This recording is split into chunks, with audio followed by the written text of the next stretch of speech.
Just comb your hair, go and wash your face. It's been a real long time since you've seen the light of day. So let thoughts come as they may, beauty and parade. Everybody all smiles when you're back in the seat again. On board the Penny Express to a beautiful darkness. It's full steam ahead to ride the rails to our next destination. Yeah!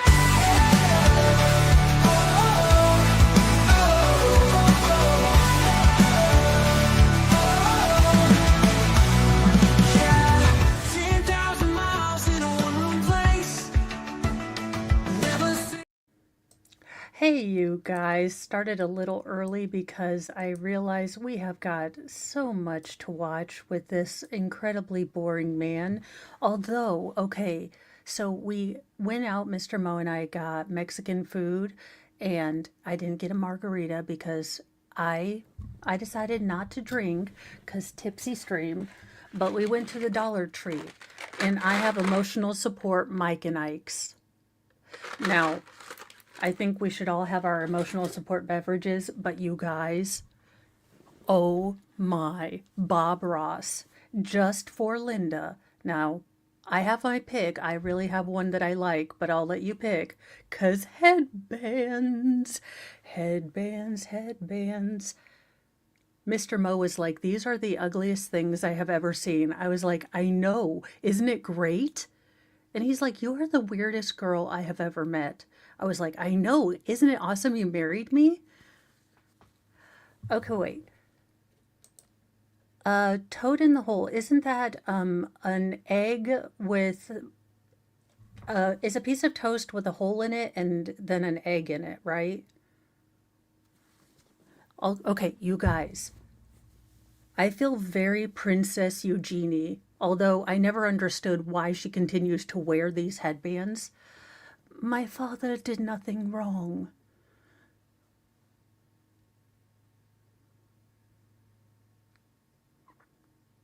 Or is it a circle or a wave? Or do you not even wave? Do you just, look, all I know about being a princess came from Princess Diaries, which may or may not be, monarchy accurate. So that being said, I could probably run Genovia like a badass. Oh, I know, Denise. Mr. Mo was like, why do you want to go to the Dollar Tree? And I was like, because it's here and we have 5 minutes without the kids. Again, dating becomes very different when you're married and have children. It's like the date is just talking about normal stuff, but you aren't interrupted by five people, asking you, he is touching me. I need $10 for tomorrow. I meant to tell you 2 weeks ago when they told me. Also, I already forged your name on the permission slip, but I do need the money. You can't have a solid thought. So it is nice to be able to sit down with Mr. Mo once a week since he wasn't feeling good last night and kind of have a, talk where we're just making sure everyone is on the same page and connecting with each other, even if it's just, okay, so we're still doing this, this, and this, and we have a plan for that, which is awesome because my brain doesn't do well with constant confusion.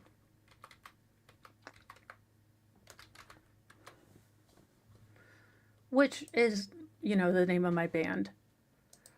Okay, no it is not. It's a giant Yorkshire pudding with sausages baked inside the case. Oh. Oh my goodness. Y'all, we had a Ford Transit 10-passenger van, only 6 children, which meant that there should have been a space for everyone to relax and not touch each other. And you'd have thought we had a Geo Metro and we were trying to shove all of them in like a clown car. He is touching me. I don't have enough space. Now, I can tell you from personal experience because when the youngest, most feral was 3 weeks old, we took the girls to go visit my dad in West Virginia. So that's about a 6-hour car ride. I was able to comfortably sit in the back seat with the youngest, most feral in his quietest stage. If I had known then what I know now, I would have enjoyed the lumpy potato stage so much more. I would have cherished it. Those moments when he was quiet and not mobile and just cute. Now he's just, well, walking chaos. But I think that's normal for boys, I hope, for the love of Christ. Because I don't know, but we're just hoping to get him through adulthood. All right, let's get back to Grandpa Joe's Sleepy Time Stories. Well, I guess his name is Fireology Stories by Bedtime. Now, again, I tried to explain to Mr. Moe that they tested did an exemplar fire, not in a vacant lot, but inside a warehouse. And he was like, wait a minute. They set a fire in a warehouse? He's like, the expert said it was okay because there were firefighters there. Okay, so this one. Now, I have to say this is my favorite. I don't know why. It is so incredibly ugly. I'm fascinated by it. But we also have this monstrosity, which is, I can only say, just, ugh, who wears headbands and why? Okay, this one's torturous to wear. So, Linda, just to make fun of you and your stupid headband, we're going in. Gird your loins, people. Take your Adderall.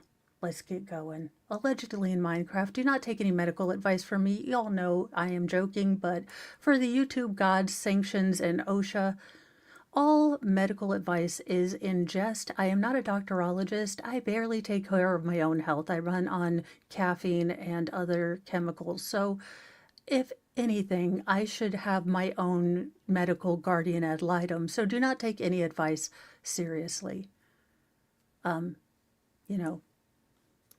Just in case.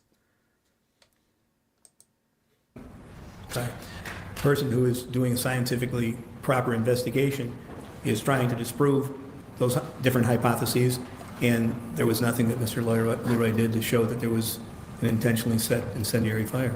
And do you recall what he said, where he admitted there's no evidence of gasoline in the house, other than sweatpants on testing positive? Yes. Do you have experience, sir, in your vast career with what symptoms somebody might show if they were set on fire and inhaled gas, Judge, Your Honor, inhaled he is fire?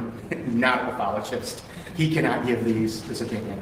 This isn't, I asked him for his experience with being a fire and origin of cause, attending autopsies, and having experience seeing people who've been caught on fire and what symptoms they exhibited on autopsy. That is absolutely within his background. It's based on his experience. How a person may react when set on fire, he's not capable of doing that. He's not a pathologist. I'm not talking about- He's a fire investigator, not somebody trained in human mechanics, dynamics, anything to do with pathology, how the human body, organ systems. There's just no way. Your Honor, he has experience with autopsies, what he's observed for people in fire investigation where he has actually investigated people who have been caught on fire and inhaled fire and what that exhibits. That's based on his experience. He doesn't have to be a medical doctor. These are his observations. I'm going to sustain the objection. I think it is outside the scope of his area of expertise. Did he just say, to the judge? Oh, hell no, not with my crown on. We do not The mess with a judge. Gasoline on sweatpants, we talked about that and ruling out other things. Do you have, I think you didn't give us the opinion on whether that's reliable, that gasoline on the sweatpants has anything to do with this case. I'm an objector, Your Honor. That has to answer. That hasn't been answered. How about we stop now and take our morning break? How about an answer to the question? It's been asked and answered, so we can move on when we get back.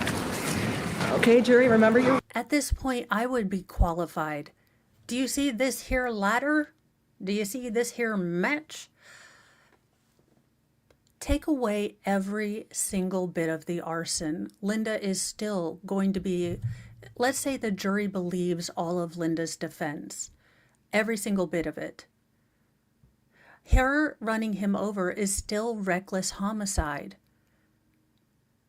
Unless the jury is so sympathetic that they just, do a jury nullification. So the fact that, and I understand it's not what killed him, but grievous bodily injury, vehicular assault it's still something. And I think that I do I do just want to understand how the flip flapjack she ran him over.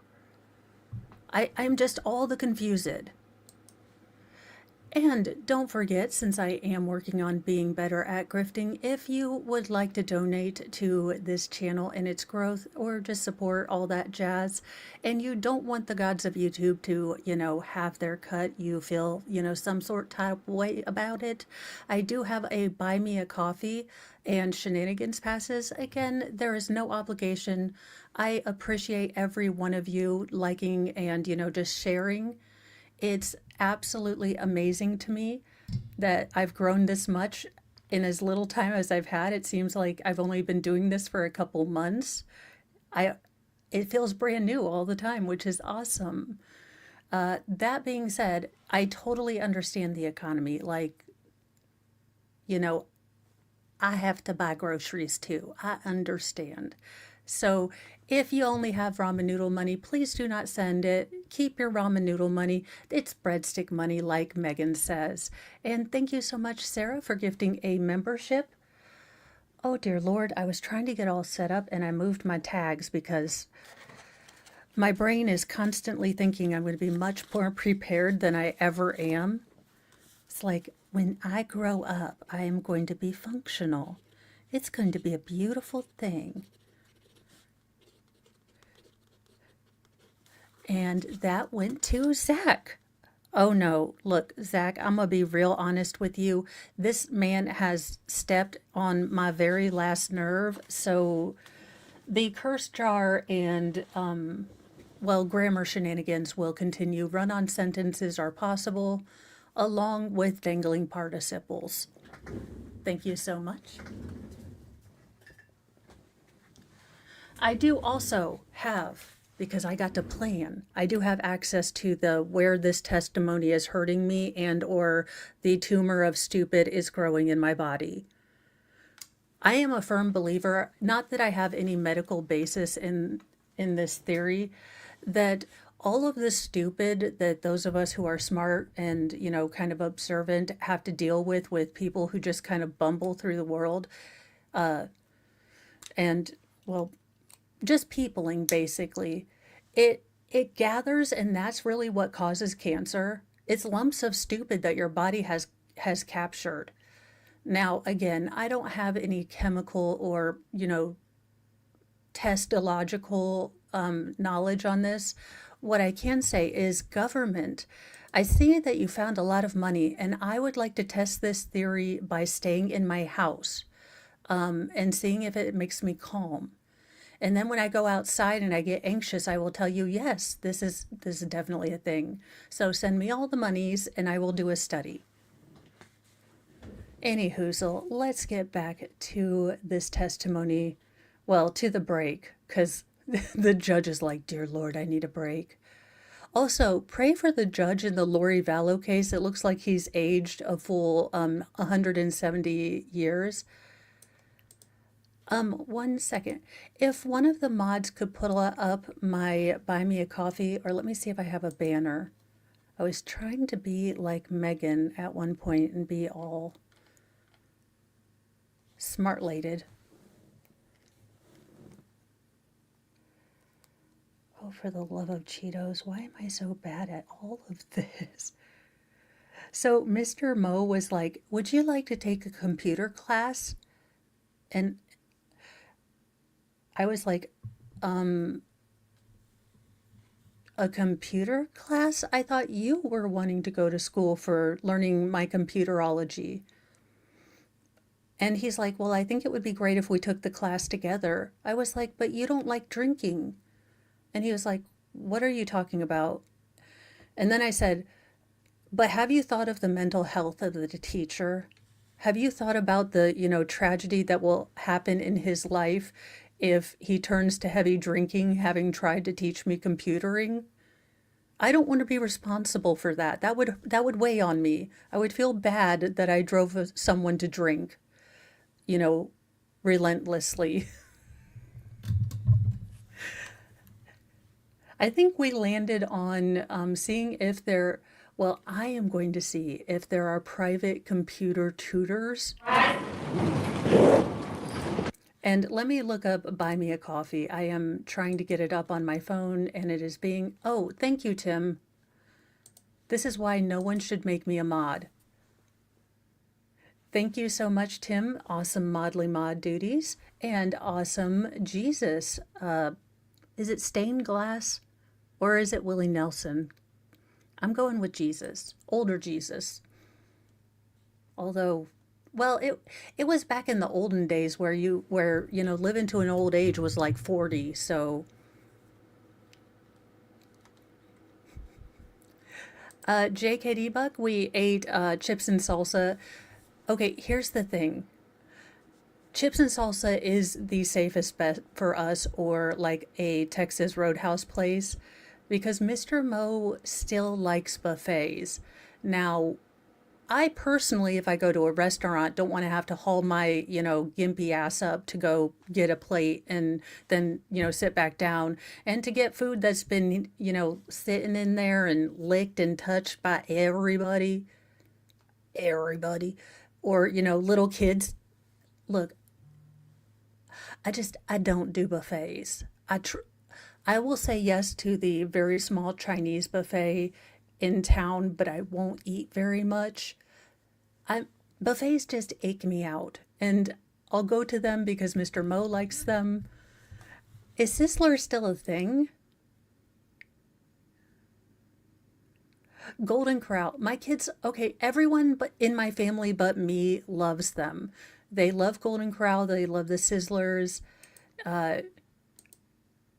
I'm feeling like we're getting a storm, and yesterday was pretty bad, just because it was raining here and it was cold.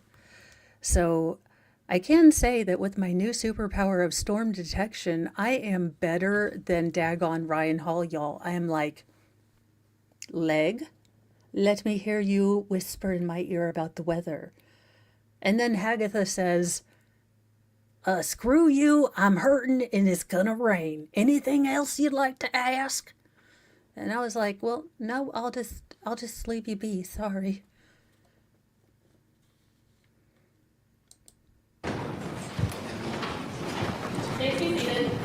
Also, can I just say that Judge has gotten her hair did. Okay, Judge has gotten her hair did. I mean, look at the Farrah look, and looks like she's put on a little, rouge.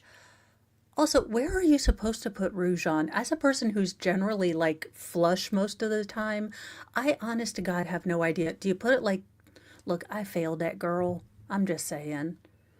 That's why I need also in addition to a home computer, oh gosh, tutor, I need a local, semi-local drag queen to teach me how to do, actually, if they'll just do my makeup for me, I would be much appreciated.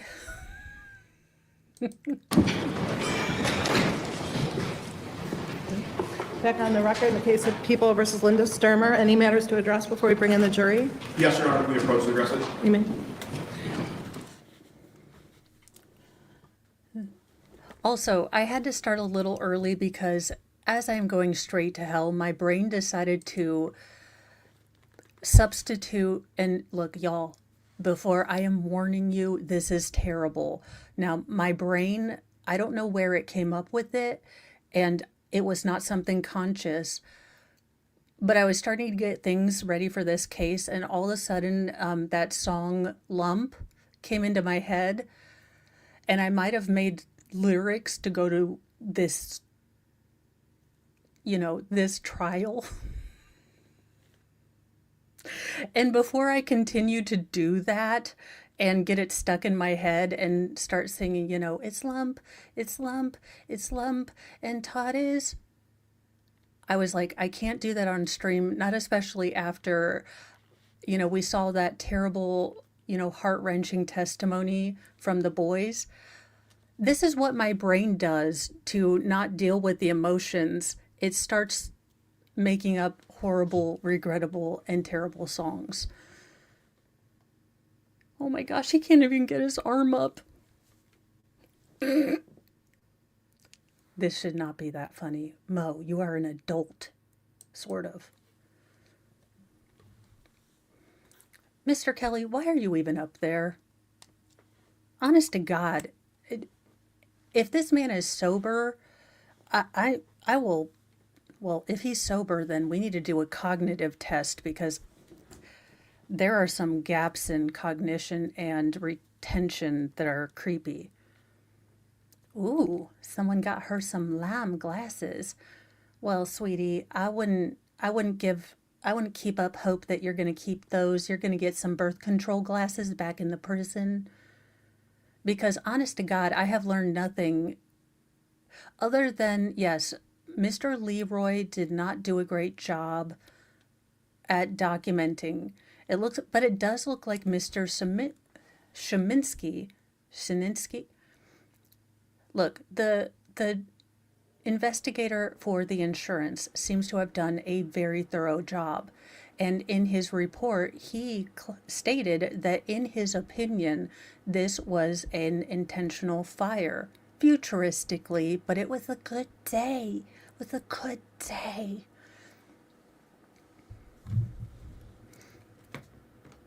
Aw. Mr. Mo, actually, Mr. Mo usually indulges me in my random meandering and wanderings through Dollar Tree, but today he encouraged me to be quicker. He is going to pick up the boys so I can do a longer afternoon stream and hopefully possibly get through this entire day.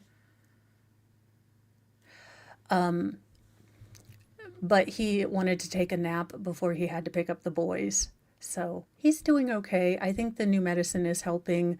Although I told him with the sinus stuff, I didn't get the stuff behind the counter because the pharmacy wasn't open. So I said, if that doesn't work, you're going to need to go get the stuff that they make you put, like your name, date of birth, social security number, blood type, mother's maiden name. And can I ask someone a question? No, I gotta bitch about this. Okay.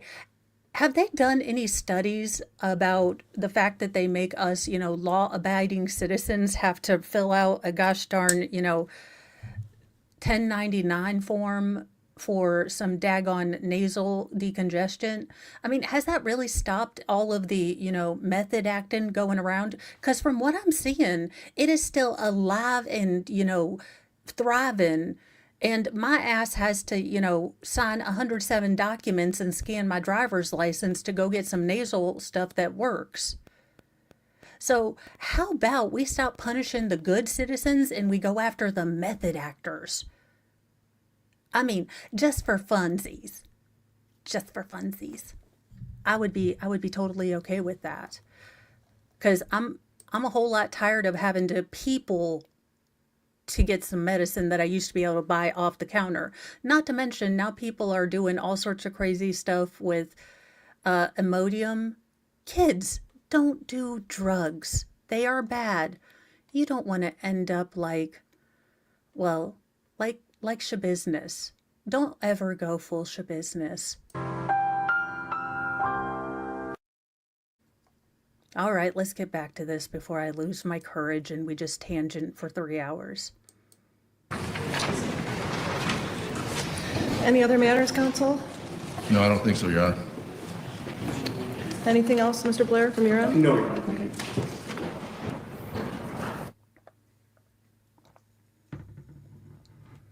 E pluribus urnum and something circumspice.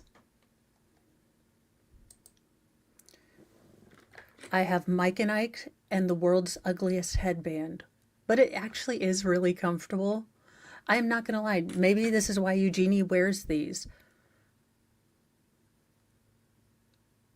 I'll just go to England and people will be like, Eugenie, and I'll be like, no.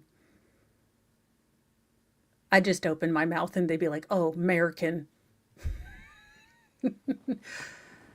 Welcome. Considering I may have a slight obsession with British royals for right now for some reason, don't ask. Eugenie, Princess Eugenia, maybe. So she was Andrew and Fergie's daughter, possibly. I think. Look, I forget people's names, and honest to goodness, it all kind of blends together. I just pay attention to the headbands.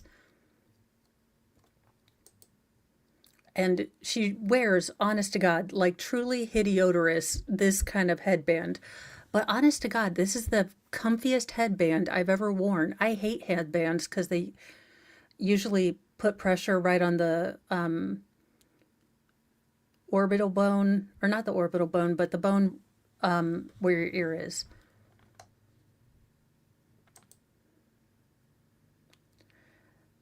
Well, see, if I were back in that time, y'all have heard why I don't do Renaissance romances.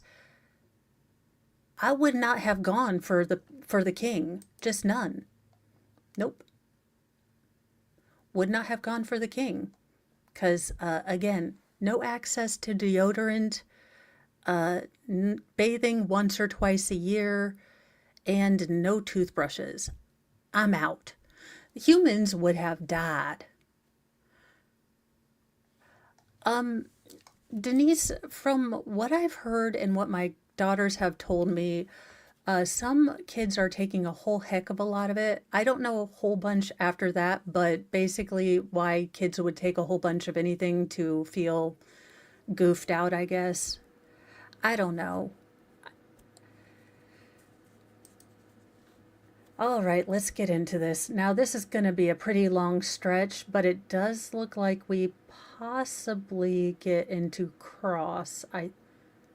Yes, we do get into cross. Oh, holy crap. Sir, did you take your statins this morning? I'm going to need you to whoosh, whoosh, whoosh. Count to 10. Back, jury.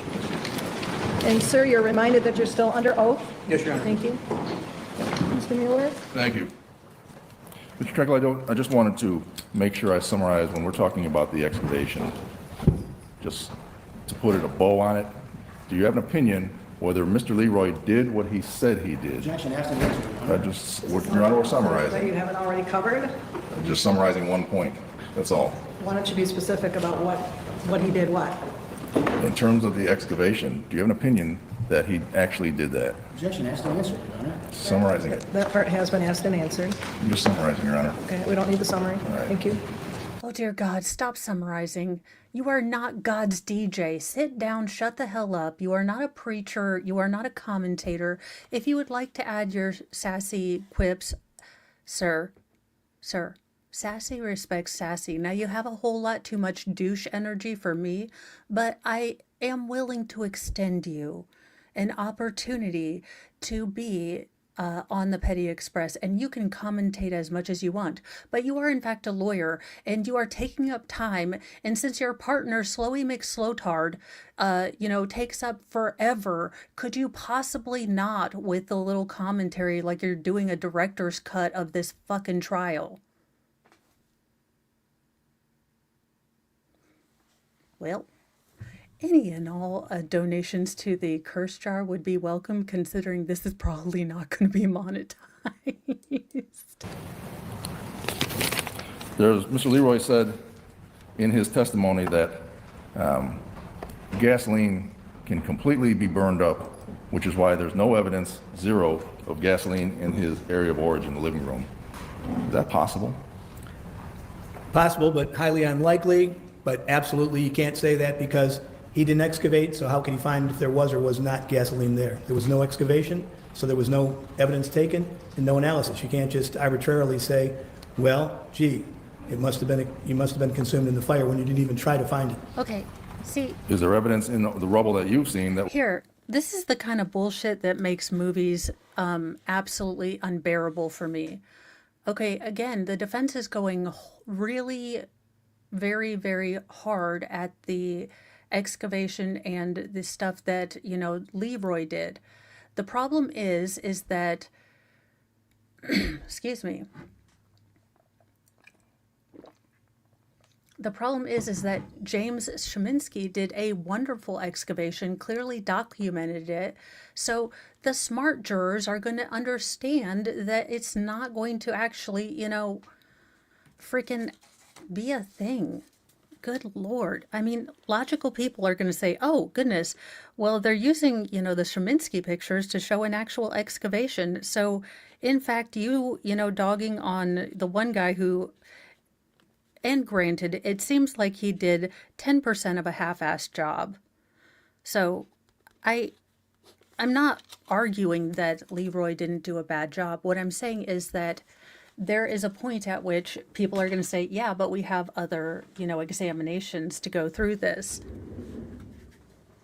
It's a classic misdirect, make them focus on the one that wasn't done right and ignore the one that was done by an outstanding professional in his field by all accounts.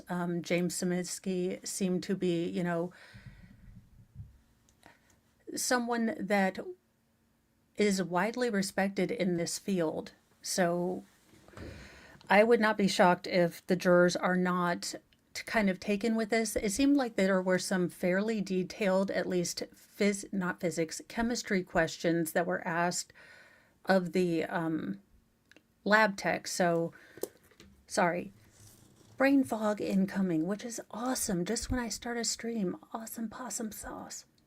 I would suggest that if there was gasoline, it would have been found, like in terms of how the material is and whatnot.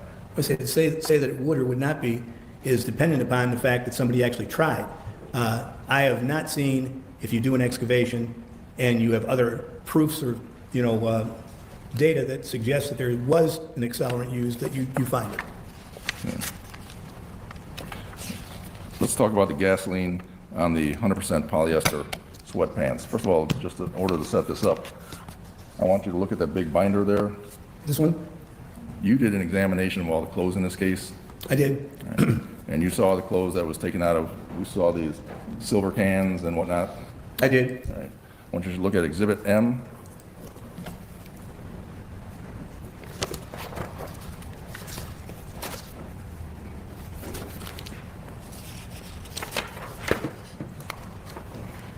All the various pages, and just tell us if that.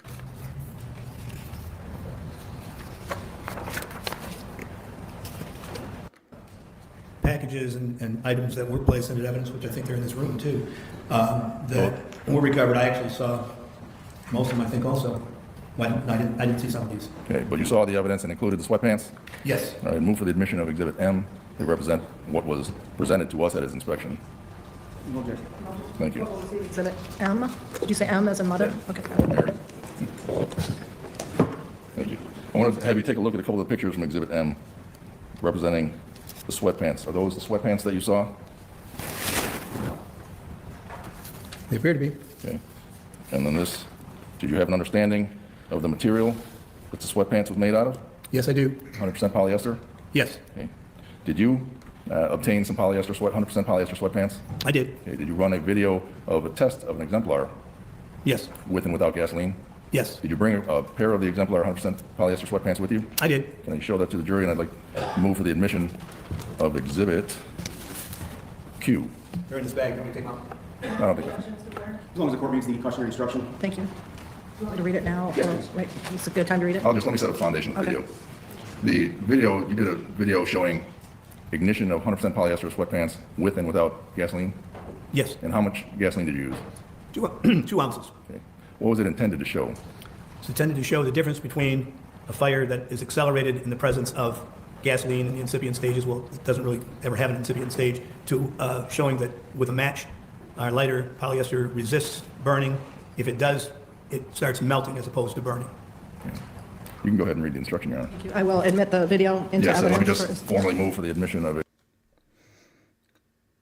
Okay, so if it starts melting and Todd's pants were burnt, it shows that there was indication that there was some sort of accelerant, because it's not in its nature to burn. Unless look, I used to understand science before they added math to it.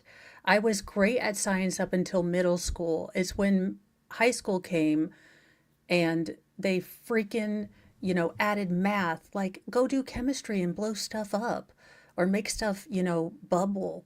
And then they're like, no, it's mostly math.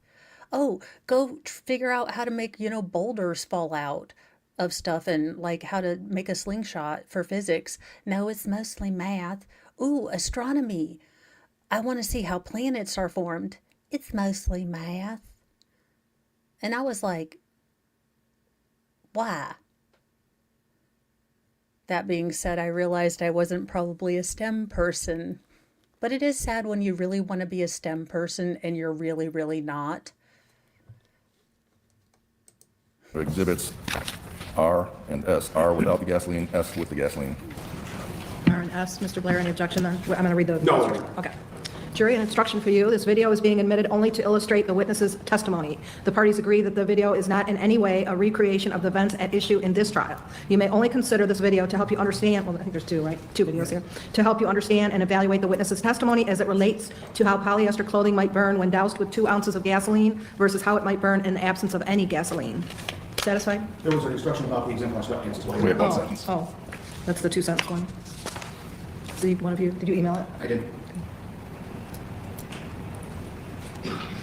Don't make this woman with fabulous hair go look for your crap. One of you gentlemen bring up her piece of paper for her. Okay, another instruction, jury.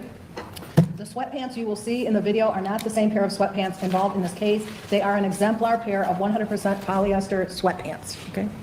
Satisfied, counsel? Thank you, Your Honor. Okay, thank you. We're going to show I think we're admitting all. R and S. It is ugly as sin. They do have shorter ones, less ostentatious, but I will say this has to be the comfiest headband I have ever worn. That being said, it is the ugliest headband I have ever worn. So, what can you do? It swings and roundabouts, it really does. R and S, and then he admitted. Thank Yeah, you. what happened to Q? Q, yours. Oh, Q, I'm sorry, yes, Okay, Q Q is too. the exemplar. Okay, and you're good, Mr. Blair? Yes. Okay, we'll admit those. Not yet, no. I'm going to show exhibit I don't even notice I have it on until I R look up without at the my sweatpants face. first. Without the gasoline.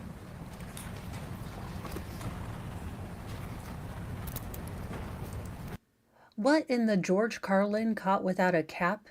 This man, now you're making me miss George Carlin. It is pretty puffy. I mean, and it's huge. I do feel like an empress, though, of Russia, which probably will get this channel banned.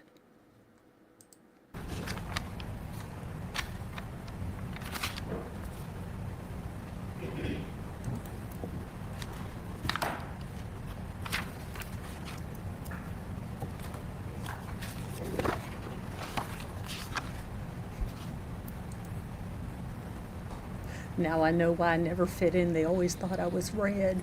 And then I dyed my hair red. They thought I was commie.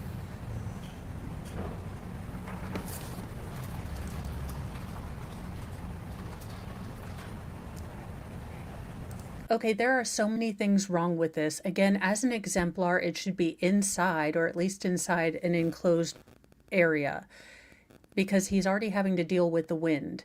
This shouldn't be done outside. It, again, should be in an enclosed area, because Todd was in an enclosed area. It should be about the same temperature, about,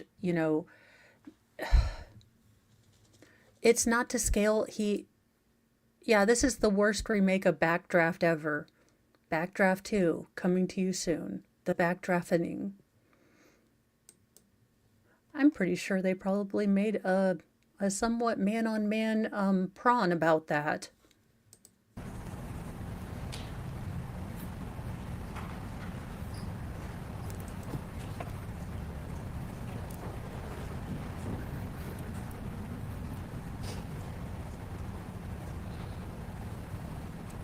And again, these are the kind of things, as much as they have banged on and on about the dead horse of the scientific method, in order to create an exemplar, you want the control to be as near as the, environmental variables that it was at the time you want to test for. You want to make sure that you are not adding certain things that are not, in there, which would be wind, sunlight, possible debris blowing on that. Sir, you're a flippin' flapjack firefighter guy. Why the hell would you do this outside when there's debris flying through the air? I mean, when I am the flapjack voice of reason, something has gone very wrong.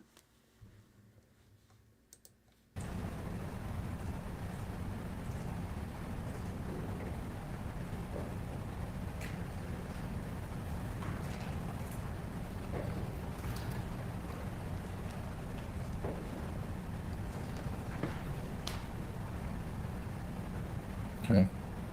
Now I'm going to show Exhibit S, and tell us what you did.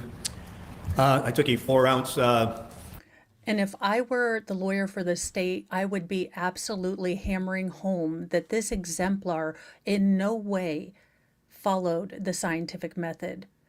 First of all, those pants were on a person, so you should have gotten an amalgamation of a human, which would have been a pig, and, again, replicated the effect of it being on skin. You would have had it in an enclosed place at probably the same temperature, if you can possibly get it, to where Todd was. Then you would have both pigs, the one without the gasoline and the one with gasoline, and you would do the test. You might be doing multiple tests with pore patterns and things like that, but this is in no way an exemplar. And the nerd in me is mad because I would have loved to have been a scientist, but math sucks. metal measuring cup, and I filled it half full with 2 ounces of gasoline. And then pants, same situation. And I threw it at it, backed up, and then threw a match. Okay. Ignited it. Jesus Christ. Or you could have poured the gasoline on before you hung it up, you giant art tart, and used a long match to light it.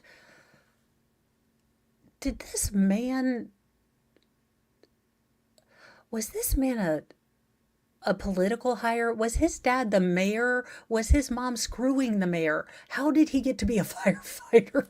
Jesus. I'm sorry, I'm so mean. I am being so incredibly mean to him. But this is, it's bothering the Mythbuster in me. It really is. Linda pours some sugar on him. Well, if Linda had poured some sugar and not some cheating and some arson, they might still be married with their really, really handsome sons. But Linda decided to overfry her hair and go for Samuel Dumb Jackson. Gosh darn it, that poor man, bless his heart, he had no idea what crazy was coming in. Sorry, we will get back to the point.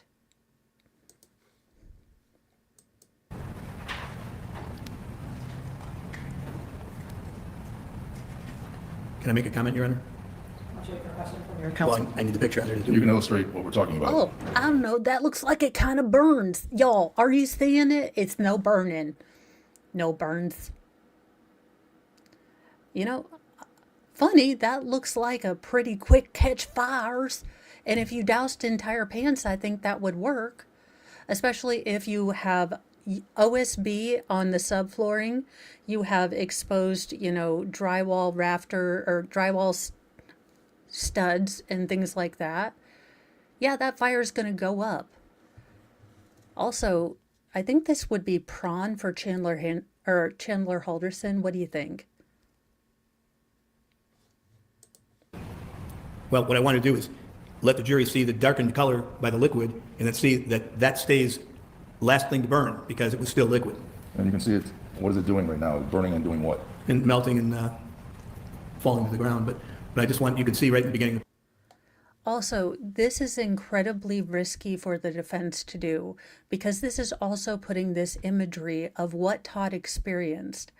It is easy to sort of, gloss over the real terror and horror and absolute torture this man went through. Because again, you are now illustrating exactly what allegedly happened to Todd Stermer. They are probably seeing, this melting into his skin. Again, this man had 90% of his body burnt. He was unrecognizable. So it's really dangerous because, again, you don't know what a juror is going to link to what. And this, I am honestly, the first thing I saw was, oh my God, look at what Todd went through.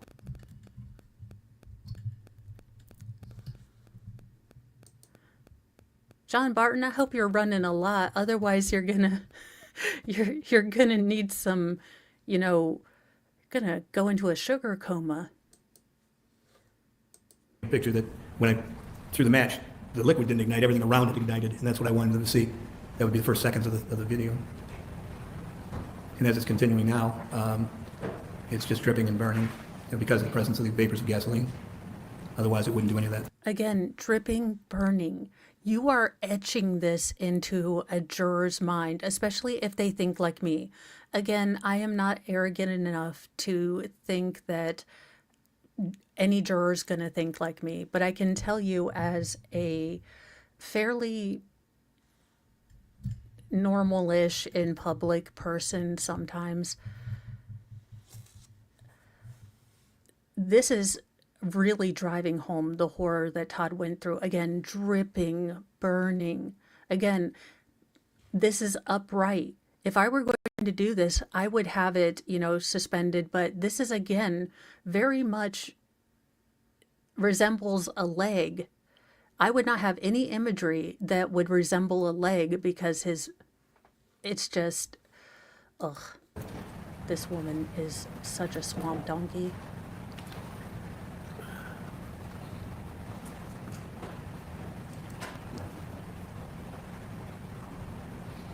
She's got a burn of some sort, but I think it's a VD sort of, allegedly. You're showing the pants, but also is the waistband burning? Yes, the one that's still hanging, on the post. What is really starting to burn is the waistband because that's not polyester. It's a stretching material that is not polyester. So it keeps burning and keeps the other heat enough to have the pants still sort of. Again, I cannot tell you how incredibly bad this is. If, again, you have any juror that, again, and this is directly after the very emotional testimony of the boys. So these jurors are already emotionally raw.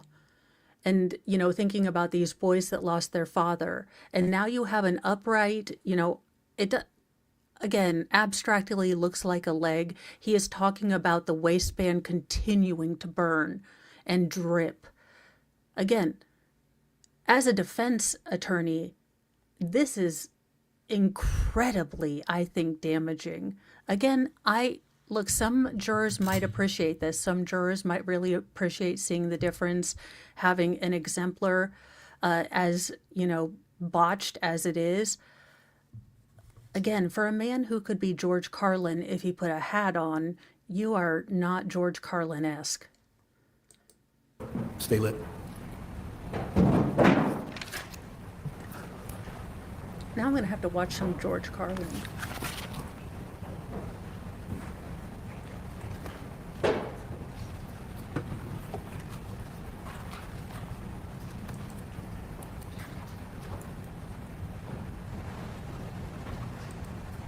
Okay.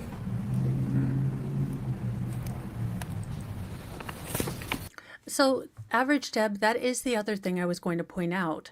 Now, they showed us the pants, but they didn't get them out of the plastic bag, I don't think. So, unless the jury are able to see pictures of the pants as they were aired out or put in the can and then taken for the lab, I can't quite say if the pants all burned or not. That's the other thing. If those were doused with gasoline, was he so thoroughly saturated or was he wearing a shirt? That's the other thing I've always questioned in this case. Was he actually wearing a shirt and, it actually burned all the way off of him and maybe then melted to where it didn't get the pants? Because that's always been my thought. I could be wrong. I'm not a fireologist like Grandpa, Grandpa Snooze, so I don't know. And welcome, Dan Davis. Are you getting any progress done? Or is anyone giving you any estimates about electricity and all that? I hope they are. I'm a little stumped as to how to help. I want to, but I have no idea. I am not good with technology, and I'm kind of just a sassy redhead on the internet that not even my kids listen to all the time, unless I pull out the crazy voice. So, but I am praying for you. I know it's, it's not a whole lot, but you are in my thoughts and prayers. For what it's worth. Let's talk about Mr. Leroy's opinion that there was an open flame to gasoline, okay? Okay. Which was the open flame was what he considered an ignition source, remember that? Yes. And the gasoline, despite there being no gasoline in the area of origin, right? Correct. Okay. Does NFPA talk about that whole concept? First of all, there was no evidence, or did you find any evidence of an ignition source in anything he did? No. So what did he do, make one up? With the evidence he had, he would have. Speculation, Your Honor, make one up. I'll sustain that objection. It calls for speculation. If you're supplying an ignition source where there is no evidence of it, does NFPA 921 speak to that? Yes. Okay, we are gonna start skipping these, 20 go over 23.5. the, And that. 19.6.5, Oh, for God's sake. Known or suspected sorry. to have been present in the area. We didn't sign up for a PowerPoint presentation, so we aren't doing this. Again, if this bothers you, this is the Petty Express. We watch trials the way Mo watches them, which is I didn't sign up to do PowerPoints. I have never worked in an office. I don't want to do PowerPoints, and you can't make me, especially when they're stupid. Thank you, Tim, for the gifted membership, and that went to Dan Davis. Yay! Welcome, so welcome, Dan Davis, to the Church of Mo, and hopefully things get moving. I am just so disappointed that it's taken this long to get people help when we seem to have money to do a lot of shenanigans. Although those dire wolf puppies are cute, not gonna lie. Make a puppy-sized, Highland cow. I don't care about a dodo bird unless they're really good fried.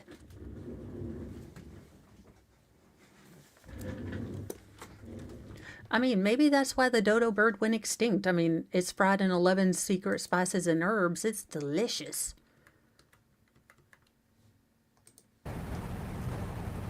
and Hypothesis developed based on absence of God, no. data is, of an excavation, well, he didn't do any excavation, so how can you find something if you don't look for it? and a first fuel. Can you tell us what first fuel ignited means? Means the first, well, when we talk about fuel, it's fuel load. It doesn't have to be a flammable or combustible liquid. It could be your clothing, could be something that's not a hard piece of wood. Something has to have an ignition that can be a chain of ignitability to start burning everything else. But simple household furnishings and things like that. And so in simple terms, it's the first thing that catches fire? Yes, All right. You also have to, well, we talked about you have to tell us how the ignition source and the first thing that caught fire actually came together. sure, because there's all kind of ignition sources here and all kind of flammable or fuel. But you and I are all fuel, and if there's no ignition source and no, well, say there is an ignition source, say something is burning in this room, but you need to find out how that came together to. Yamaha, if you ever wanted to Noriega me out of somewhere, or, if I had done one of those like sit-in protest, just start putting PowerPoints up and I will leave. I'll be like, you know what? I will leave. I don't care about the cause that much. That being said, for continuing education conference PowerPoints, Mo would act up in a way that is unprofessional and unbecoming of an adult. Instead of screaming into a pillow, I've always wanted to have a lay on the floor, kick, scream tantrum. I think I'd pull that out there. And John Barton, as it's a gasoline fire and the house burned down, the smell would dissipate very quickly as it's exposed to outside air. Is Grandpa Fire an expert? Yes, he is an expertologist. Now, that being said, there wasn't a UK case that is sort of not completely similar, but there was, and it's a terrible case. It does involve children. I know we're all into true crime, but if you are tempted to look it up, it does involve children, and unfortunately, none of them survived. It is the Mick Philpott case and the Mairead Philpott case. Mick and Mairead. Look, it's something with an M and it's not normal. But he was in a throuple with, basically, he was a creepy old man who decided to predate on younger women who he could mold and, kind of manipulate into accepting multiple women in the relationship. So he had 2 wives. Her name was Mairead. I think it might be a Welsh or Gaelic name. I don't know.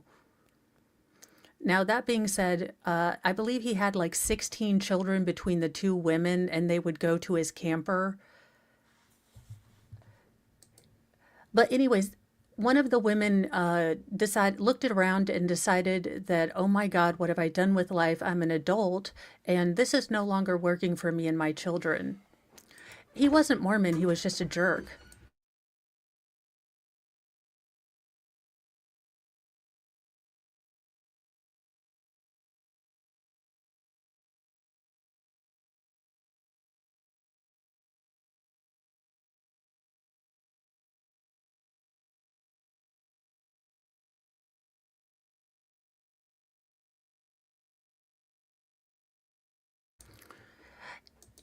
Not Mormon. No, he was just one of these older guys. And okay, there are certain women who maybe have father issues that are attracted to older, more seasoned men and are easily manipulated into, maybe molding themselves into what their partner wants versus who they really are in order to receive validation, love, and acceptance.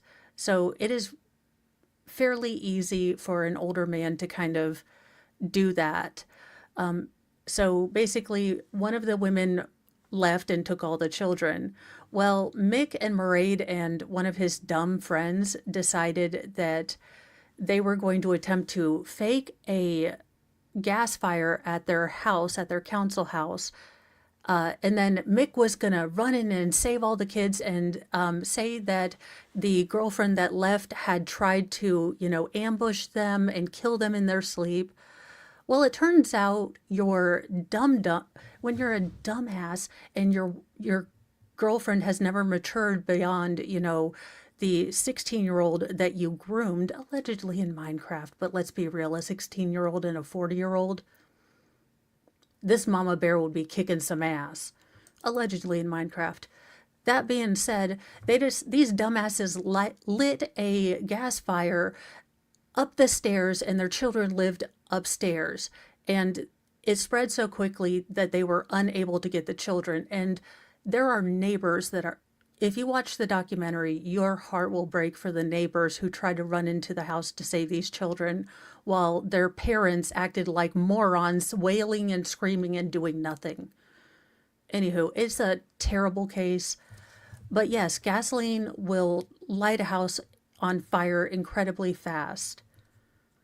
Yeah, and also the We Are All fuel after the Final Destination and just about everything. Sir, did you have to pass a test with crayons? Like, again, I have to ask, were you the mayor's son? Was your mom boffing the neighbor? Because I have some questions. The fuck? John Barton, okay, look, I love just about everything about the UK except for your justice system. Your justice system sucks balls. And come at me, Keir Starmer.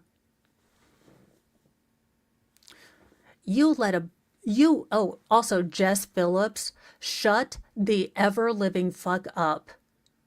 You claim to be about women you want to talk, and then you cancel the entire countrywide investigation on grooming gangs that have affected up to 100,000 children with SA and absolute trafficking, abuse, and up to death. These cases are horrific. And you said, oh, well, instead of an entire countrywide inquiry, we're going to allow 5 towns to opt in who investigate themselves. Not one person since the history of Rochdale has been convicted for turning a blind eye to these children being trafficked. And Jess Phillips has the nerve, as they are closing down for Easter, to say, we're not going to do that, actually, and they can opt out. But she wants to be a lady. She's like, I champion women. I hate discrimination. But she didn't have the lady balls to stand up because there's an election coming soon. And guess which constituents would be pretty pissed off if a national inquiry happened? Now, I am simply implying things as an outsider. I could be terribly wrong because I have never lived in the UK. But I am pissed off. Now, I don't know how we got on this tangent, but old man fire talk is killing me. Sorry. Burn one of us, basically. Okay. And if you can't find all three things that we talked about, you have to determine, in terms of a cause, you have to say it's what? It's undetermined. If you don't have any of those things or part of those things, how can you come to a definitive conclusion and say it is accidental and/or incendiary? And if you don't have a cause of a fire, can you classify a fire? The only classification. Oh. Note to all my UK viewers, please do not clip that. Please do not share that. I don't want to be responsible for 87 police officers ignoring knife crime to come talk to you about hurty words. So, don't clip it.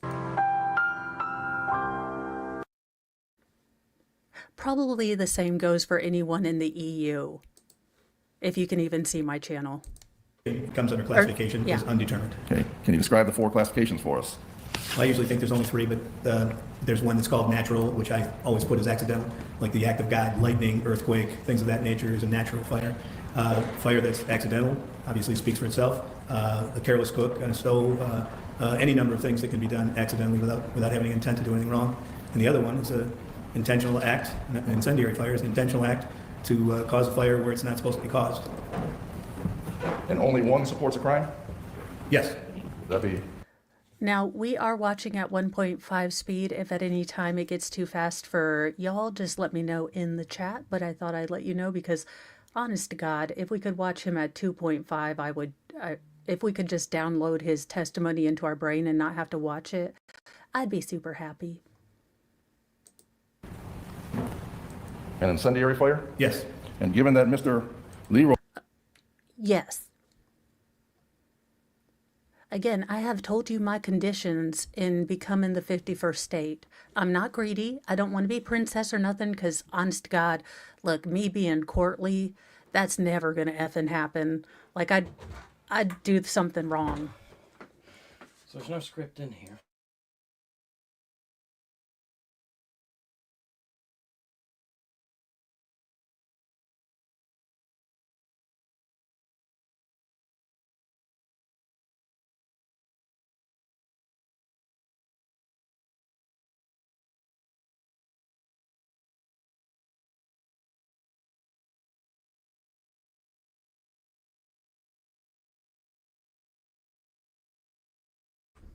Sorry, Mr. Mo is trying to pick up a script, and since TRICARE is what TRICARE is, they decided that they weren't going to cover it, so I was explaining the little RX card thingamabobber deal.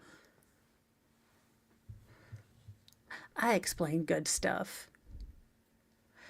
Yeah, but see, John, I'm not, look, like I said, I would toot at the wrong time.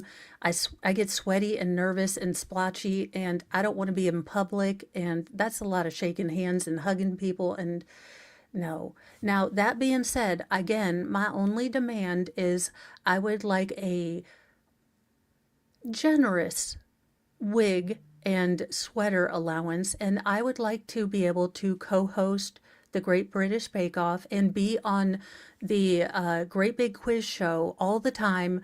And my partner, look, I get to be in a throuple partnership with Richard Iowati and Noel, and that's it.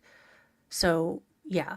Also, I mean, I wouldn't mind being a duchess or like a lady, like someone that can wear a tiara like once in a while. I know my bucket list is extremely strange. Leroy didn't do the fundamental excavation to find the evidence. What level of trust do you put in any of his opinions? Well, because things weren't done like they need to be done, no matter for what reason, you can't really then opine that you have anything but an unintentional or an undetermined fire. Only in those nightmares you have where you show up naked to one. No. I feel bad for her. I feel bad for Charles. I wish they would have just gotten together in the first place and not had Diana in it at all. I mean, to be fair though, they would have not made very attractive children. And Diana gave us Prince William until he lost his hair. And the ginger until he opened his mouth. So, you know, swings and roundabouts. You can't say one way or the other whether it's accidental or incendiary if you don't do the job to finish what you need to do to get that information. So in your expert opinion, let's start with the origin, given that you said he didn't adequately consider the chimney chase for one. What trust do you have in his opinion that the living room is the area of origin? I don't have any, because if the fire started in the chimney chase and then extended to the living room, there's no way of telling the difference because of the destruction of the property. It's too badly burned, and that hypothesis, particularly of the chimney chase, as I say, Mr. Leroy actually gave a whole page and a half of his definition of how it would happen, but he says it couldn't by no other reason. And now, how would you determine, get the origin now, going to the cause, what classification is the only one that you could come to given the evidence in this case? Certainly, if you had no evidence of where the fire actually originated, it would certainly be even more so impossible to determine the cause. You can have to put a label on something that you're saying. Again, this is a ghost in the machine argument. The other, incredibly detailed investigation and excavation stated that there were clear signs that this was an accelerant fire.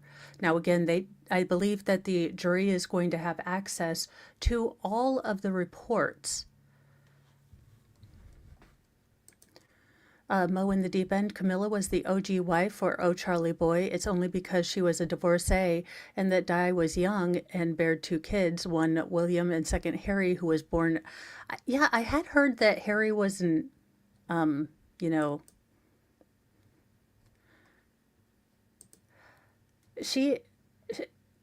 testimony yesterday broke my heart. It was awful. But it was also incredibly triumphant. And what I mean is these young men may have stumbled, may have, turned to maladaptive behaviors in their youth, but they survived. Linda tried to break this family up to create it into something that she was happy with. The boys were happy with their father. Linda didn't have enough horses, didn't have enough stuff, didn't have enough romance in her life, whatever the hell. But these boys have built lives for themselves. Now, one is hippie adjacent, and I don't approve-ish, but I want you to be happy, sweetie, so you do you. Just don't get you a septum ring. That just looks stupid, okay? Also, it would freak me out because I would see Jesus with a septum ring, and I don't need to do that. Let's get back to this because, dear God in heaven, I hope Cross is coming. Come on, Cross. How long till Cross? All right, we're going to skip to Cross because I'm just done. Sorry. Look, this is the Petty Express. We skip forward when I have reached my level of bullshit with these lawyers. All right, we'll see. All right, I feel bad. The people who have insurance? Yes. And on behalf of insurance companies? Yes. So in every aspect, you've been retained and testified by both sides? And sometimes third-party cases where it's subrogation that one company says. Sir, come to the front of the Congress. Actually, no. Municipalities and courtrooms that have hired this man as an expert, I'm going to need you to come to the front of the congregation because Reverend Mo has some questions to ask you. Like, after you talked to him, were you still, confident in your choice? And I'm guessing they're just going to say the fire is what? What happened? How did the fire happen? Just an act of Satan? Says with other companies at fault for causing a fire. Yeah, so that's not either side, I guess. Okay. Let me just take one quick second. Skip to Cross. I'm starting to feel bad skipping forward because, Baker's the professional and he doesn't. But look, I have reached the level of douche canoe I can handle today without, horse tranquilizers. Mr. Tranquil, have we covered all the subjects that you wanted to have covered in terms of what you were assigned to do and review? Yeah, I believe you did. Okay. In terms of Mr. Leroy's documentation of his work, were you hamstrung in any way? Well, I guess I'm going to object. I think you already talked about the adequacy of documentation, especially in answer. That hasn't been asked and answered, Your Honor. I can tell you that. I'm not clear where you're going with it. Just what affected the lack of documentation and the inadequate. I'll allow it. Thank you. Overruled. well, many times, coming after the fact, even, excuse me, when it's been years even, if there's adequate documentation, I could actually make a definitive opinion what may be the cause, either agreeing or not agreeing with the person, but actually coming up with a cause rather than me saying it was undetermined. So that's been the problem in this case. Okay. But in any situation where you can't rule out different theories or ideas of what could have happened, where it could have started, what is your obligation as a fire? Okay, you guys, I haven't been eating a lot of sugar. So I just had a Mike and Ike and I was like, holy crap, how sweet is this? That being said, oh yes, there is it's a commandment. Thou shalt skip things that will piss off Haggatha, thy leg of terror. Thy leg of pain, when dictates, shall skip forward to avoid irritation. Labradors 12:17. Fire expert to call it. My obligation is to be truthful and call it undetermined. I can't tell. And in this case, is the area of origin just too big because of the damage? Objection, asked and answered, Your Honor. Yeah, I'll sustain the objection. I don't mean a question for you. Thank you, Mr. All right. Frankel. All right, I am going to take this down to Take that down to- 1.25 because Okay, good. I'm worried about this man's blood pressure. I know it's not going to affect, but it's just going to, combobulate me. It's going to make Mr. me Blair? anxious. Thank you, Your Honor. Thank you, Mr. Kelly. Thank you, Mr. Kelly. Sir, remember. Good afternoon, count Mr. to Frankel. 10. Good afternoon. I'd like to kind of circle back to something you said. You indicated you have 2,000 hours into this case. Is that correct? Roughly, yes. And you're billing for those hours, correct? My billing is zero, You're billing zero. the same as all the other people working in this case. So ordinarily, sir, you charge $225 per hour, correct? That was my old fee. Now it's $275 for investigative and $350 for court testimony. All right, that is very interesting. The fact that experts are offering their services for free. Now, either they believe so strongly in Linda's case and it's like a Rittenhouse thing, though I do believe Rittenhouse had to pay all of his experts. Oh, thank you, Kiwi Green. As a non-Brit, I never want to really speak about Brit stuff, except that had pissed me off so bad. As a mom, as a woman, as a human, it pissed me off so bad that I apparently just went on a rant. And yes, someone needs to really think about Tommy Robinson. It's incredibly scary. What they have done to that man is insane. Yeah, or they could write a book, helping Linda Stermer go out with Mr. Magoo. Well, have you seen the man talk? I think the man just cannot focus. Probably took him 5 hours just to find the page that he was looking for.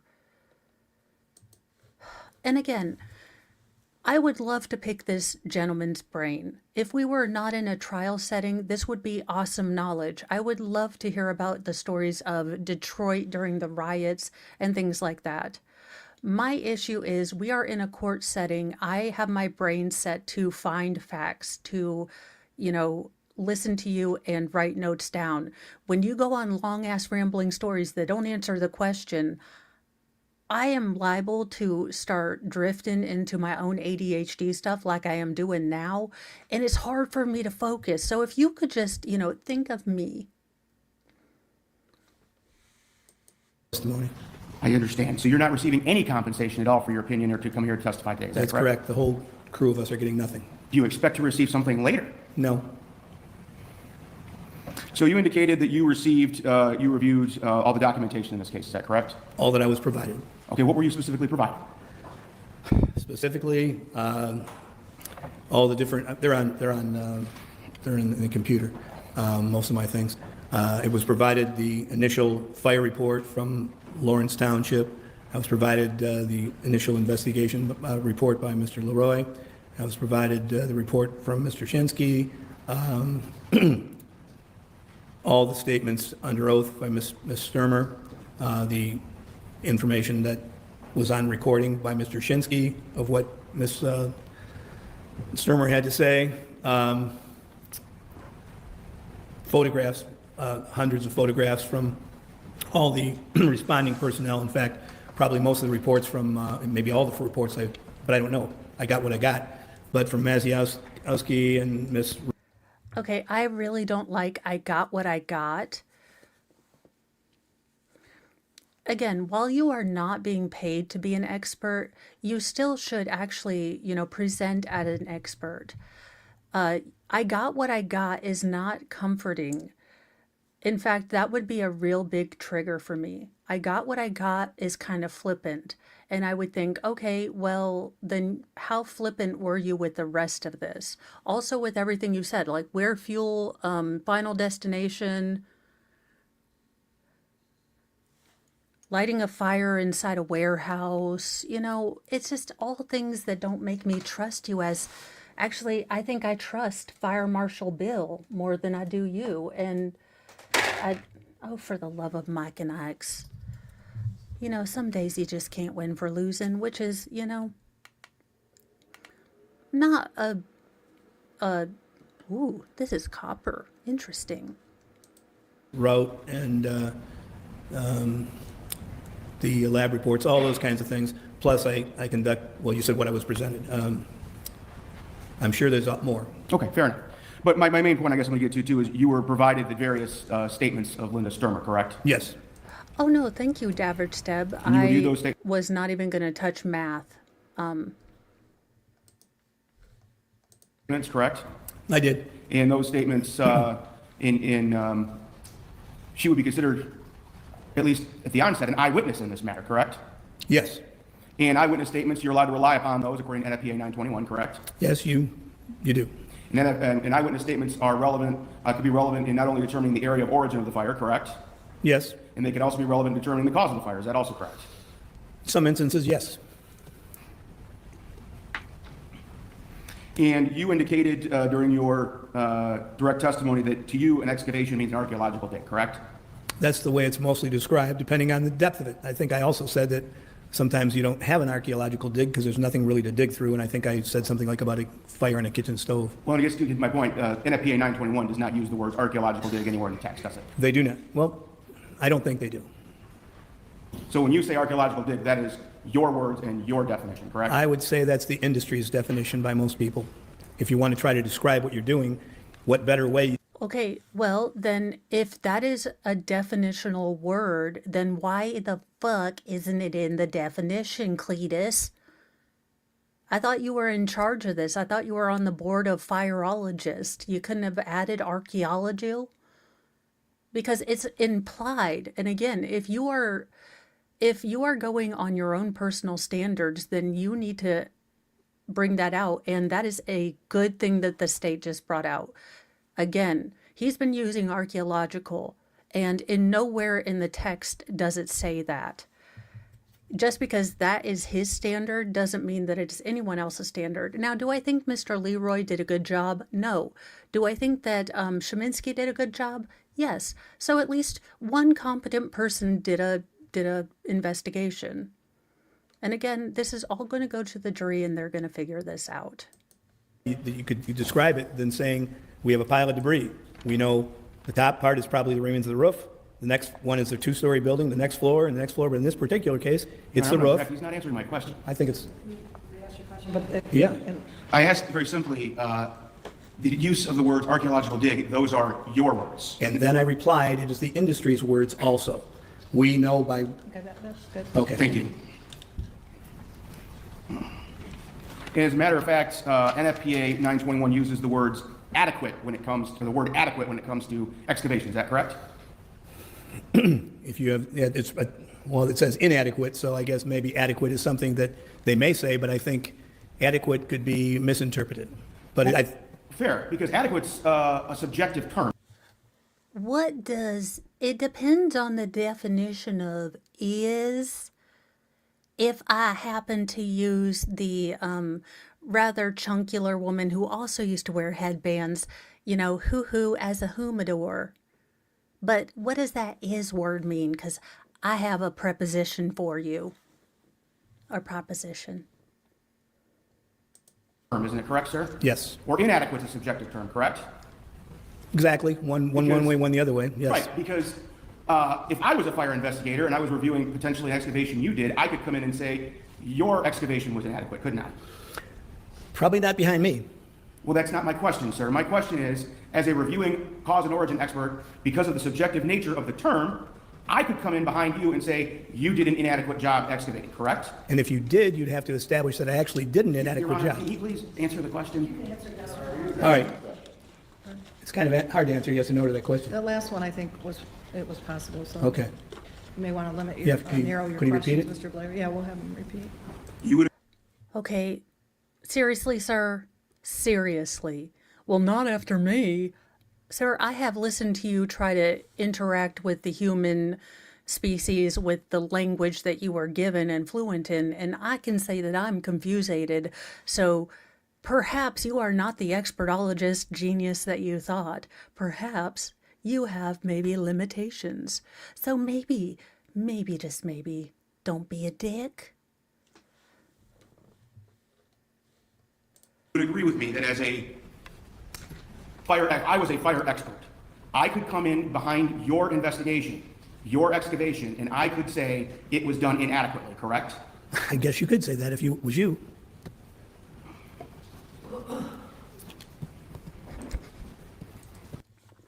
I guess you could say I'm like the Michael Jordan of fire investigators. Michael Jordan was really good, right? I mean, I know he had sneakers and stuff and he was really popular and I think he won a lot. So is he still alive? Also, I've never bought a pair of Jordans.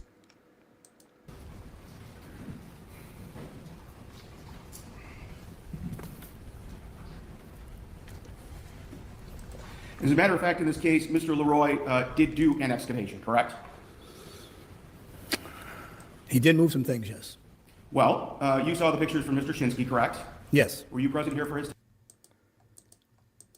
Oh, that's terrible.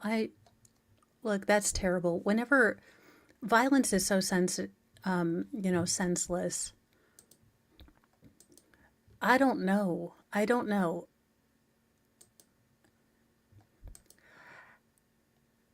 Oh, Testimony in court? I have an embarrassing story. Look, I'm not going to name names. And so I was semi-dating this guy, and he was telling me about this big party and he was trying to impress me. And he was like, LeBron was there. And I was like, well, that's special. What does he do? Because he was trying to really impress me with, like all of his connections. I mean, he could have impressed me more by like taking me to, oh gosh, Hot Topic or something, or, Super Troopers. But he was like, yeah, LeBron was there. And I just was like, mm-hmm. So I said, Mom, so I called my mom. No, I remember I didn't say who is that. I was just like, that's really cool. And then the next day I called my mom because my mom can win like 87 degrees of Kevin Bacon. My stepdad can say, do you remember the guy in The Thing? And my mom's like, it was The Longest Yard. It was Henry Fonda. It was 1978, directed by, starring with, and she was in the movie that you also like. And I'm over here like, he was the guy with the face. He had a face. I think his name was Cletus, which is the name that always pops in my head.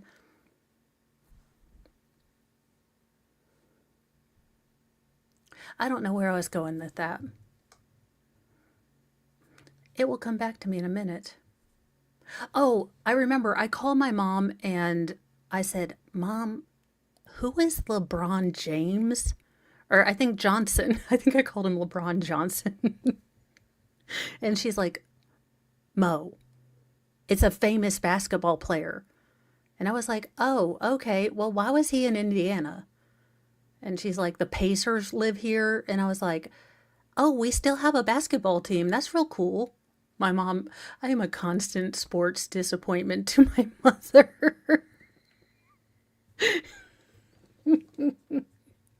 I don't think I did that. I think I saw that online. So, would it surprise you to learn that the picture, the photograph Mr. Mueller showed you of the back of the Stermer residence with the various piles out back was taken by, you understand it was taken by Mr. Shinsky? I'm not sure who took it. I know that it was different than, no, go ahead. I don't know who took it. All right. Well, it was part of a packet of Mr. Shinsky's photos that were shown to you, correct? I think it was, yes. And would it surprise you to learn he testified that he took that photograph before he did any excavation? Yes. No, it wouldn't surprise me. No, not at all. It would not surprise me. Foundation, I'm not sure what photograph he's talking about. I asked about the photo of the rear with showing piles of debris. There are pre and post I'll excavation. overrule the objection as the witness has answered it and seems Thank to you. understand what he's talking about. think so. Or it Thank you. never And so happened. that would then indicate that Mr. Leroy did an excavation of the Stermer residence, correct? Yes, it was obviously evidence. I could even point out what I think he did dig through, but go ahead. Okay, but your complaint is just was the adequacy of the excavation, correct? I guess yes. Yes, or yes? Well, I think I have to describe what I saw that was left that certainly would make it inadequate. Again, my questions.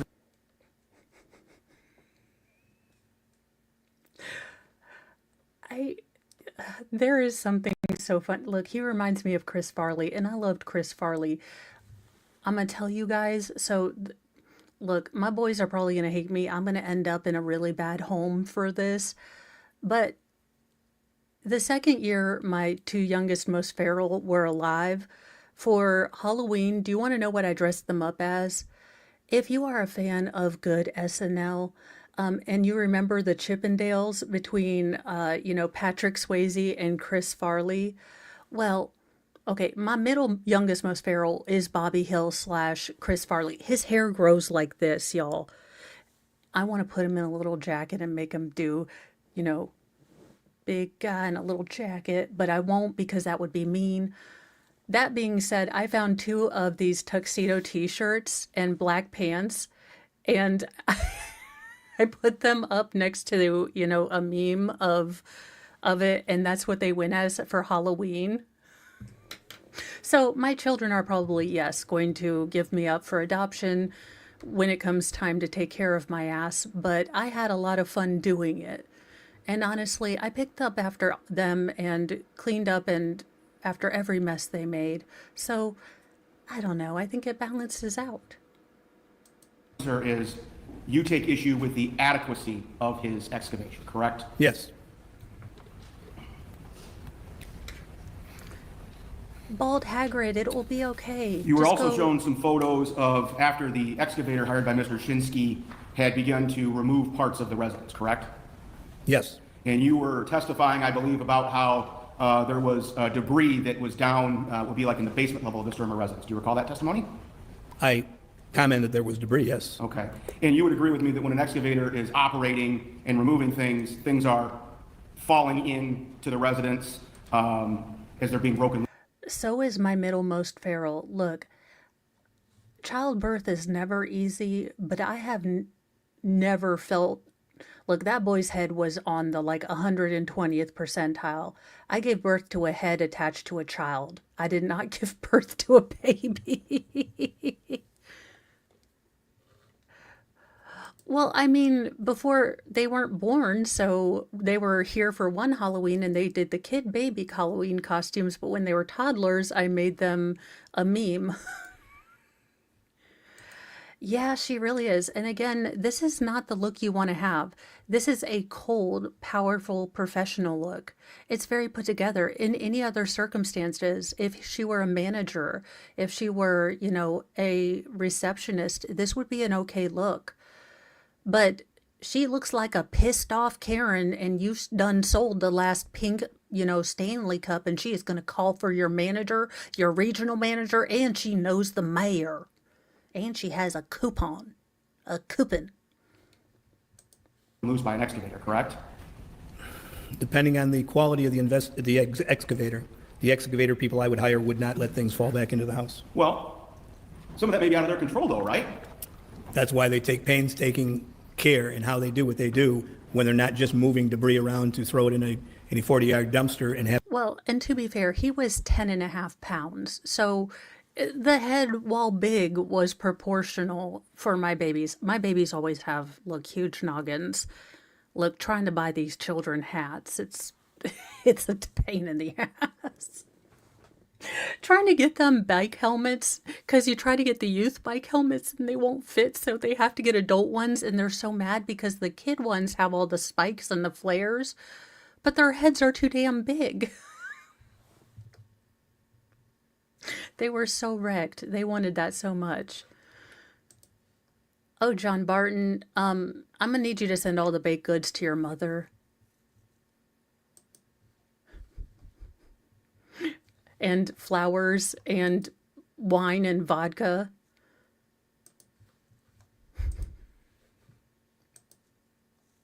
They do have big noggins.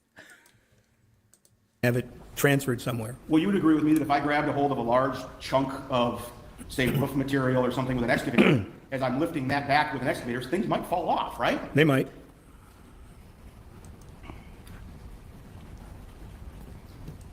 Okay, again, another sidebar for a snark sidebar. Ooh, a snark bar. Except that sounds like a really cool candy bar that I'd love to eat. Coming soon, a snark bar from Mo. I'm not sure what I'm going to put in it, but it'll be awesome because, well, yeah. Ooh, okay. It's going to be like a Snickers, except it's pecan pie and then nougat and then dark chocolate. A snark bar. For when you're feeling justifiably bitchy and you want to sit in everyone else's, you would like to sit. Oh, snark bar. For when you'd like to take a moment and watch karma do its job.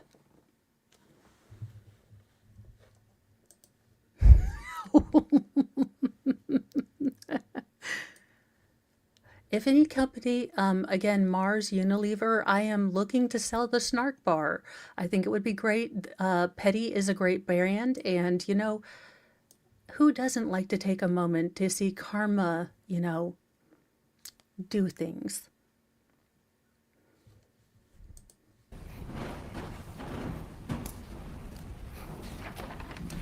You had opinion about the area of origin in this case. Do you recall those opinions? Yes, they're multiple. Okay. And you would agree with me that NFPA 921 does not contain any size specification for the area of origin, does it? There is nothing that says it has to be 6 by, no, there is no, you're right. So for instance, an 18 by 18 living room could in fact be the area of origin, correct? You would be correct maybe that it was the area of origin, but if you did nothing to limit that to a smaller area, I just never seen it happen before, I guess. There's no requirement that you limit it to a smaller area, is there? There is no requirement that says it, yes. So this is just, again, your subjective opinion about what should be the area of origin, correct? If you had a house fire like this, you might as well call the whole house an area of origin, even though we know there was no fire in the east and the south sections, if that's what you're going to say. In the industry Your Honor, I standards. don't think this is responsive to my question. Sir, why don't you All right. restate your question so he can be more I'm sorry. responsive? Okay. Sir, what I'm asking He's you always is... sorry, but he continues to do it again. Well, I kind of When people show who they are, believe them. Wait a minute. Did he forgot just my say, oh question. my I'm God? sorry. Sir, why don't you All right. restate your question so he can be more I'm sorry. responsive? Okay. Sir, what I'm asking you is... Well, I kind of forgot my question. I'm sorry. Yeah, your opinion in this is subjective. Oh my God, I feel seen. I feel represented. My millennial heart is truly filled with joy because someone represented me as the weirdo who forgets what they're saying for like 5 seconds, has a glitch, and then my mental train, comes back up. That being said, that might have been a trans-ischemic attack, allegedly in Minecraft again. Do not listen to any medical advice. No. I'm on the internet, okay? Don't. Also, if there's a Kenyan prince that wants you to help bail him out of African jail, probably a scam. Don't become his pen pal. Don't fall in love with him. Just for funs. that the area of origin must be narrower than the living room, correct? Yes.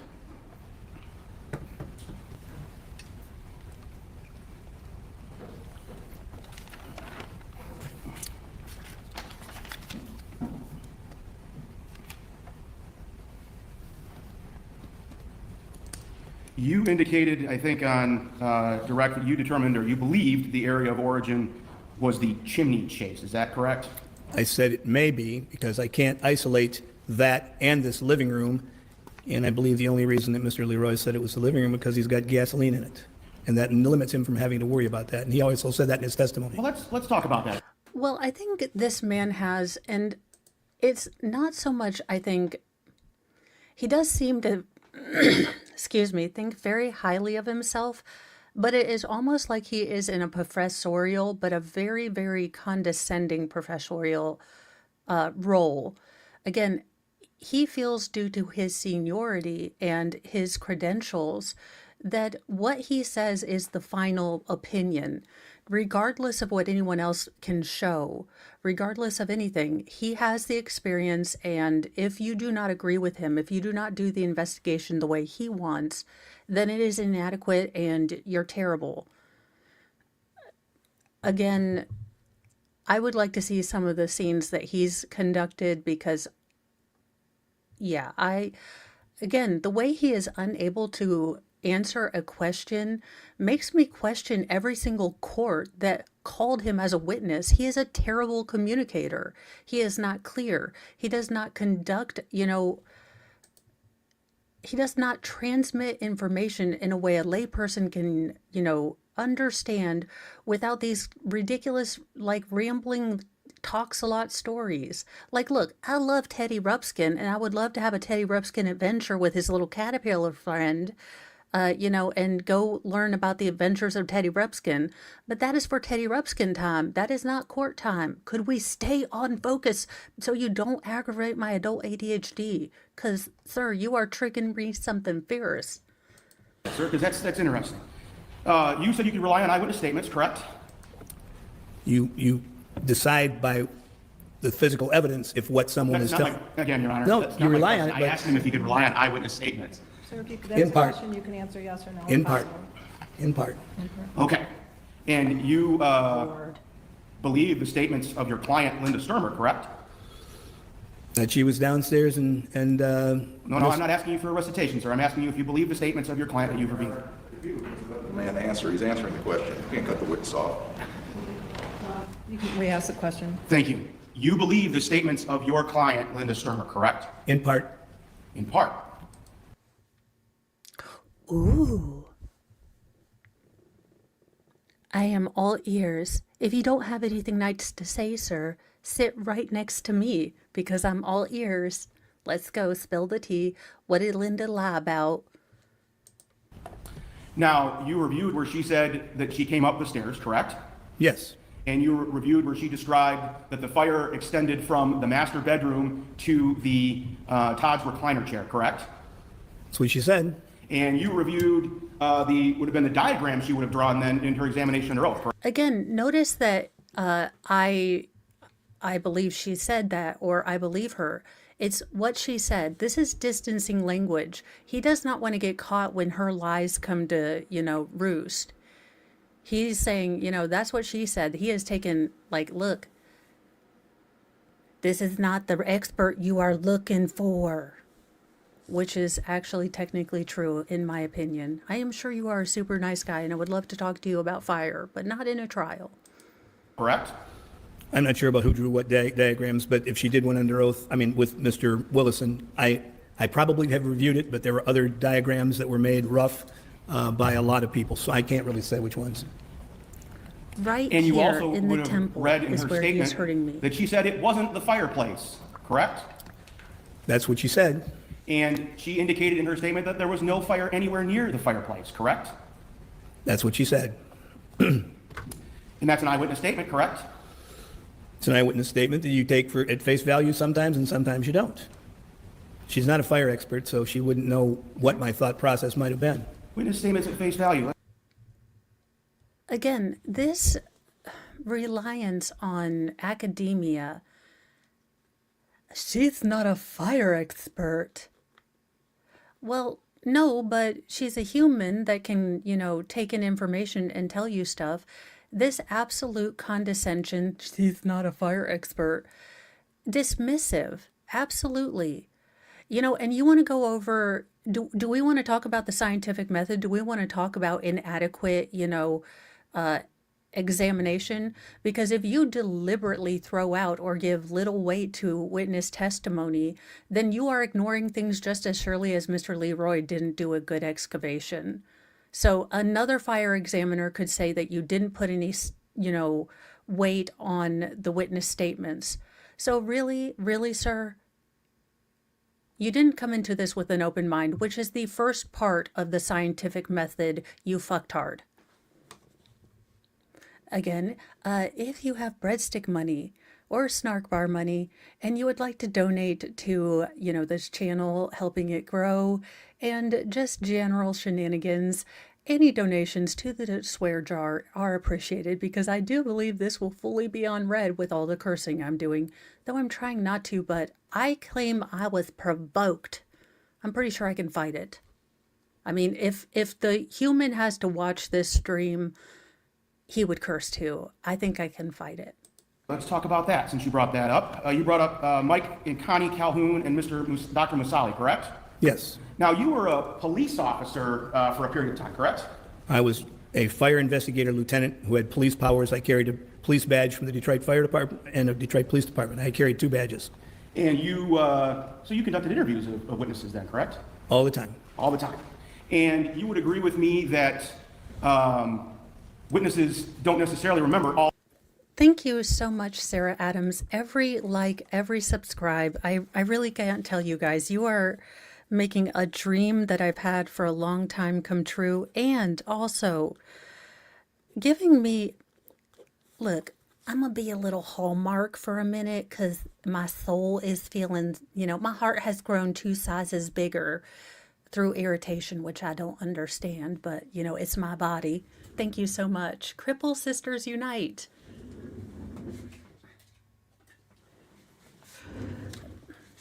You guys helped me so much. I found my tribe. I found my people that accept me just as I am, quirky, weird, starting to sing, at random times in the stream for no reason. And when I say random dirty things that I don't mean, you guys don't, make fun of me, which is great because it's awesome to be able to be myself and just be for myself. Thank you, Sticky Widget, for gifting 5 memberships, and those went to Crystal Desario, Gail Judkins, Darlene Wesley, and Sarah, and R.L. South. So welcome, thank you. Welcome to the Church of Mo. Thank you for joining. We have dark chocolate sarcasm and true crime. We don't really care about religiosity. That's up to you. And we don't ask, we don't tell here in the Church of Mo. We really only have 3 commandments. Don't be a dick. Do not bring in audio assault weapons known as recorders. I'm still thinking about harmonicas and let's see, harmonicas and what's the thing where you pump it? Look, that thing is out. It's usually done in polka. I can't remember the name of it. No, it's like an accordion. No accordions. Look, accordions, no. Just no. I'm sorry. And none of them screaming bowls. Basically, annoying sounds will be blocked. That and the last thing, we are hippie tolerant to a point. But patchouli oil is not a deodorant. We kindly ask you to, be sure, not unsure. Those are the only rules in the Church of Mo. So the greatest one of those is to not be a dick. Only in your personal dwelling, not in group gathering places. Again, the Church of Mo is a group of introverts who sometimes like to hang out with people, but mostly people through the internet. It really is a pretty cool place to be. And we don't make you, shake hands for your neighbors or hug them. Ooh, that was a bad pause face. All details, correct? That's one of the reasons you take it. And if it fits the patterns or the things that you know to be true with the physical evidence, that's how you differentiate one from the other. Because based on your experience, Well, more dickish attitude. Okay, don't be a douche canoe. Don't be a bitch burrito. Don't be a cunt cannoli. And don't be a twat waffle. See, we cover all of that. And don't be well, don't be a judgmental furry. Let me get these tags written as before an I forget investigator it. interviewing witnesses, sometimes the stress of an event can affect how they perceive things. Is that correct? Absolutely, yes. And it can affect the details they might remember, correct? Yes.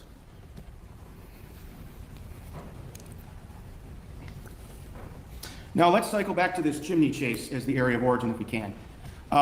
You indicated, I believe, that a fire would start in the chimney chase from either, I think you said the flue, or possibly an improperly connected chimney pipe. Is that fair? I'm summarizing, I understand. Yeah, well, if I can explain a little bit. Sure. The description given by Mr. Leroy would fit almost exactly in part with what I would say. There is a breach somehow within the connections, or I think he described it as a hole. That could happen too, depending on the material that was being used and eroded through the course of time. Those kinds of things are a potential. I also said on direct, I believe, that there might be insulation too close to. The too close to the chimney chase can cause a fire over time. The fact that something escapes from the flue vent, and it's not that it was improperly, I guess maybe that's why I took exception to the improperly installed. It might have been properly installed, but because buildings shift and move and do things like that, I don't know how well those things were put together with a band to hold them, non-combustible band to the sides, which are combustible. So there's a variety of reasons why, that would happen. And I think Mr. Leroy explained it very well, and he eliminated it because he said it would, wherever it happened, it would go up from that point to the top and burn everything out. Well, you've got a confined space, and heat is convected and radiated in that chamber also, and I know it's a very possible that there was only OSB, from what I understand, on that wall. And so as that's being eroded or destroyed by the fire. No, actually, I have a murder board, like with, newspaper kind of backgrounds and red string, and I would put the tags on it, kind of like a, old time murder, figuring out stuff, well, conspirosity thing. But since I had to move into Mr. Moe's room, I have been putting them in the curse jar, and I would frequently rotate tags. So once it got full, I would put the tags in the shadow box to save for every year. Except this year we're going with the curse jar. So, but they're intentionally tags. Now I will have to start writing down any other memberships or super chats on a pad, because at the moment, I know I have tags. Now, where I put them, again, can we talk about the absolute positivity you have when you assume that future you is going to remember where the hell you put something? You're like, I'm going to be organized and I'm going to put it here because it makes logical sense. And 2 days later, you are like, what the hell was I thinking? Why is it over here? That makes no logical sense. If this resembles you, please tell me this isn't a medical condition I should probably seek a neurologist for. It now is weakening the OSB, which is on fire, and that could have fallen into the living room and been the room of origin. Nothing going the other direction shows any sign, and Mr. Leroy very much covered that. So you, obviously, it sounds like you agree with some of the findings of Scott Leroy, is that correct? Yes, absolutely. Now, but you only seem to disagree with those that ultimately lead to this being an intentionally set fire. No, I can't even say it wasn't intentionally set. In fact, I've testified in federal court to say I can't say it was not intentionally set. I said that the way that the investigators said this fire occurred is impossible. And thank you so much, Dan Davis. I appreciate it so much that you would contribute, especially when, you're having such a struggle. Thank you so very much. It is so appreciated, and I just hope that things get better. And if there is anything I can do to help, please let me know, because I'm not great at big logical savvy problems, but I'm an idea chick. sometimes. And thank you, Tim. And all of this is going towards my fund to Dollywood we go. I'm going to get me some bread pudding and get adopted by Dolly. Oh no. Oh no, y'all, I had a terrible thought, and it just occurred to me. Will Dolly love me because I'm a redhead? Or is she just going to look at me and see Jolene? Maybe I can put some lavender highlights in. Sounds good. No idea yet. Kind of just got the approval from Mr. Mo that we should be able to swing me going by myself. So, kind of scrambling. You know how when you have ADHD or any sort of planning issues, it's like, oh, well, it's in June. Well, June is like a year and a half away in your mind, and then you realize that it is March and June will be shortly coming, and you're like, oh, crapinated. Oh, crap, spackle. Yeah, that's what I'm doing. The expert, the Dollywood thing, that is what I'm planning to do. So I'm trying to get details, but I will be grifting for all the times.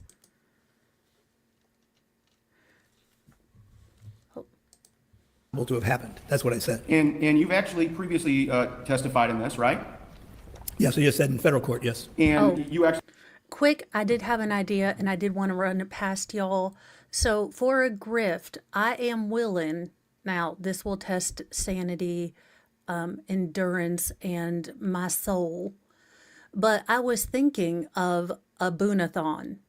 I would read every Sarah Boone letter as Sarah with gold paint on me as long as I could. And thank you so much again, Dan Davis, with your generous gift, and I just so appreciate it. Yeah, I've never been.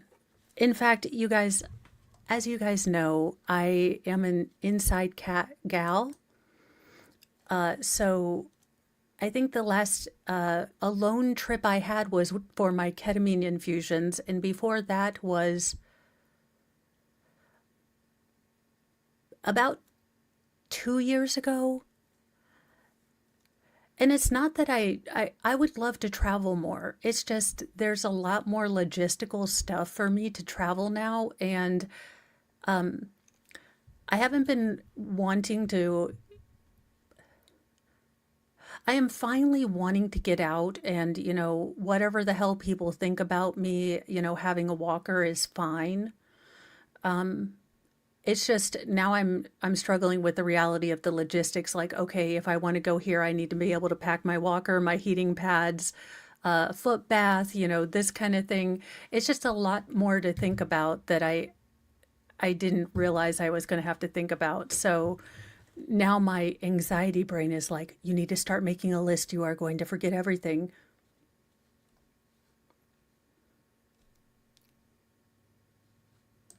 Do what now?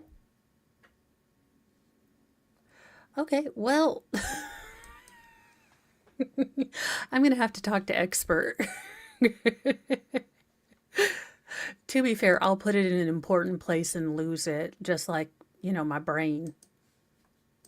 Actually indicated at that time that it didn't look like it was a fireplace malfunction, correct? At that time, I didn't have aerial photographs, and I didn't have a lot of the other photographs back in 2018 when that took place. 7 years hence, I have a lot more stuff. What new stuff do you have? New photographs, more photographs that I didn't have. I mean, they're not new today.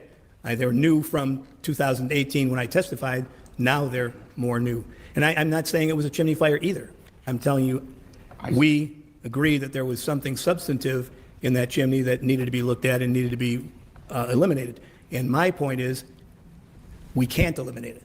Well, let me ask you some questions about this. Sure. Chimney chases, for lack of a better words, are like a long, tall box that's built around the pipes that go up through the roof. Is that kind of a Right. In layman's way? modern day times, yes. As I think Mr. Leroy also explained how the old chimneys were, brick and all that. And we're dealing with a modern Yes, setup. absolutely, Okay. absolutely. So that's how it's built. And the purpose of that is also to kind of keep if there is a fire, keep that fire kind of contained in one area. Is that correct? It's supposed to. In this particular case, however, this chimney chase was built directly in the middle of the house. Most chimney chases are on the outside walls, so that's why I was able to tell causes of these things, because they were severely damaged and the remainder of the house wasn't. So we were able to conduct an examination that was Okay, I am wondering, and this is again just purely headcanon, if there is a professional rivalry between this gentleman and Mr. Shimsky, because they both seem to be fairly venerated in the field. So I'm wondering if there is a bit of professional jealousy or professional competition between Mr. Shimsky and this gentleman. I think his name is Trenkel, because I noticed that he continues to avoid Mr. Shimsky's. Again, the defense is trying to paint Mr. Shimsky's investigation in the light that they were trying to deny Linda insurance, therefore lie on her. But I do wonder if there is a reason that I get denigrating, Leroy's case because it is from the state. But as a juror, if I'm given access to the report from Mr. Shimsky, I'm reading Mr. Shimsky's. That being said, I'm also nosy. enough to prove what happened, and I think there was a... Well, you're not, hold on, let me just stop. You're not proving what happened here, correct? No, I'm just explaining that you're right. It's supposed to be, it is in a confined area, but it is not, in most cases, there are no fire-resistant materials in the chimney chase. Fair. Now, as this, according to you, as we're describing this hypothetical... Why the heck is there no fire retardant material in a chimney chase? It seemed like the exact place you'd want fire retardant material. I mean, I'm not a fireologist or nothing, but it seems like, near a fireplace you'd want fire retardant, especially in the chimney. I mean, I'm not an expert like Dick Van Dyke. I didn't, ever become a chimney sweep. But, I am... Where are we going with this? Chimney chase fire. Yes. Materials are going to be actually falling down on top of the fireplace like Mr. Leroy described, correct? Yes. And as a matter of fact, then, those are going to start to catch and burn not only the wall studs behind the fireplace, but also the header above the fireplace, correct? You're speaking of the header that holds the fireplace in place? Yes. No, that's pretty well protected. That's on the outside. It's not even anywhere near where the grate and the fire is being... No, but it's going to go up to the roof. The roof is on fire. That's going to burn. That's going to fall down because gravity. Come with me, Mama Mo. No, wait. Screw it all, sir. You've made me bring out the whiteboard of truth. Let me explain something there, Cletus. Professor Long Talk.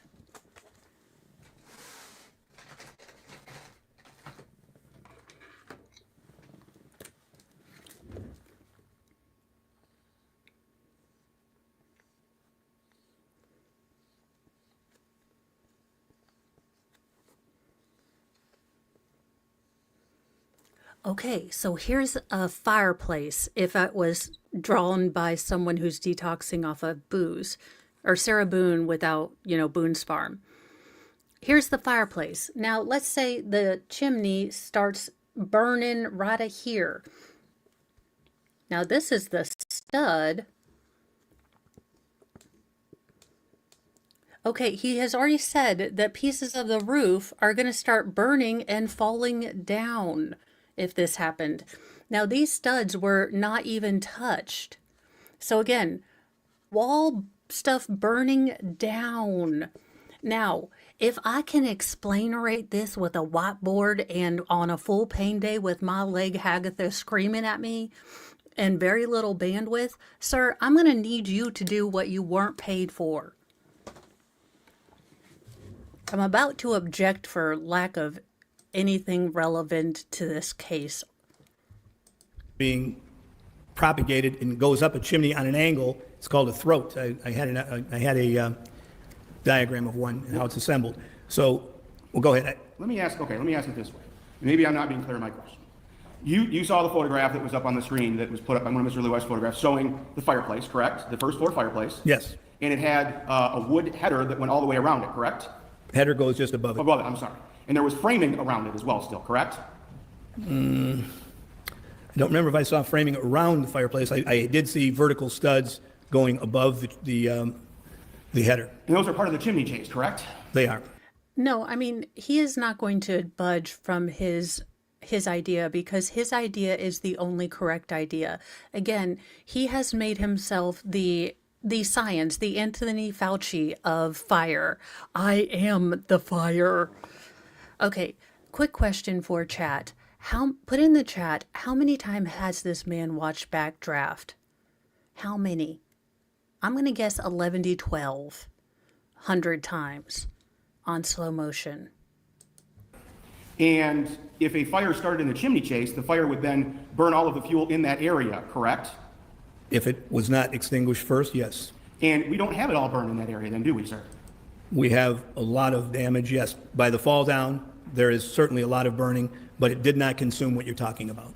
So that would be an indicator then that it did not start in the chimney chase. No, that header is on the outside. You're not looking at the interior, what was exposed. Okay, again, sir, let me go into details since you seem to need it. Now, I expect to be paid for this, Linda. I'm not doing this for free. Fuck that noise. Send me a wig from Rebel Gypsy. I will put the invoice in your box. Ew. Okay, so here is the chimney. Here is the attic. Oh crap, I didn't put me on big old screen. Damn it, damn it, damn it. You're supposed to be a professional. All right, so for the fire investigatorologist, here is the chimney. Now here's the attic. Now let's say just down here is, it's behind the wall, is where the fire starts. Well, the attic is going to start burning, and so is the entire ceiling of the room. Again, why do I have to be the expert here? Also, when did I get dimples? Oh my gosh, I have ADHD so strong today. Sorry, you guys. I really apologize. Look, I think it's going to rain tomorrow. I am just telling y'all it's going to be a doozy. You guys, I mean, am I not making logical sense? Because again, I could be rambling totally on a tangent and not making logical sense, but that's what makes logical sense to me. Again, the studs not burning is confusing to me because they would have been, directly affected by the attic getting burnt.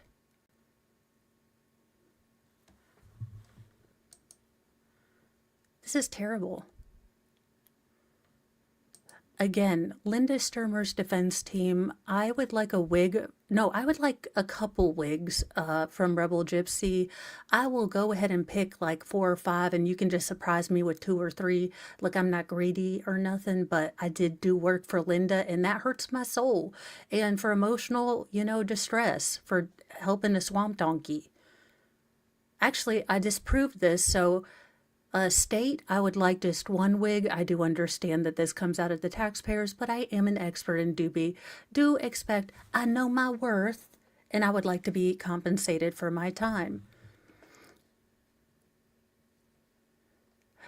Gregory Benway, I love wigs because if given and left to my own devices, I will dye my hair all stupid colors and fry the hell out of it when I get a wild hair to change my look. With wigs, I don't do damage to my hair, and I also get to have a bajillion and 12 looks. I mean, look, you guys, now, you don't have to go spend a bunch of money, but ladies, find you like a Cher wig and put that on and see how you start going, gypsies, tramps, and thieves. Okay, I'm just saying, look, if I love Cher. I don't know what she saw in Sonny Bono. That's one of them couples you go,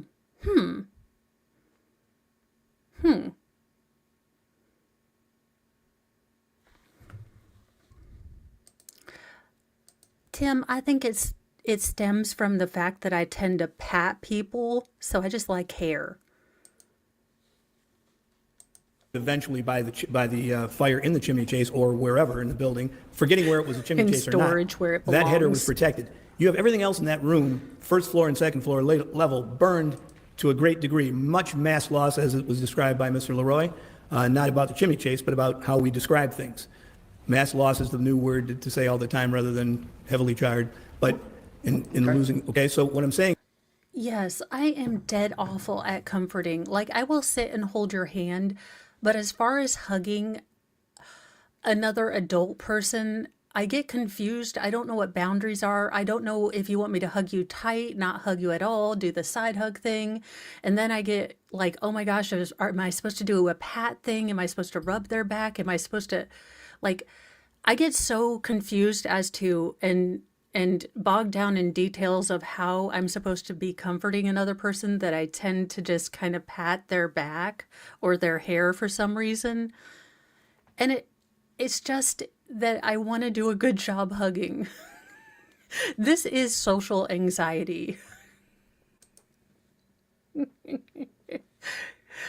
That, and you know, when you're caught in a hug for a long time and you don't know if you're now related or married, like you have given up on the hug and the other person isn't getting the idea that like we is done.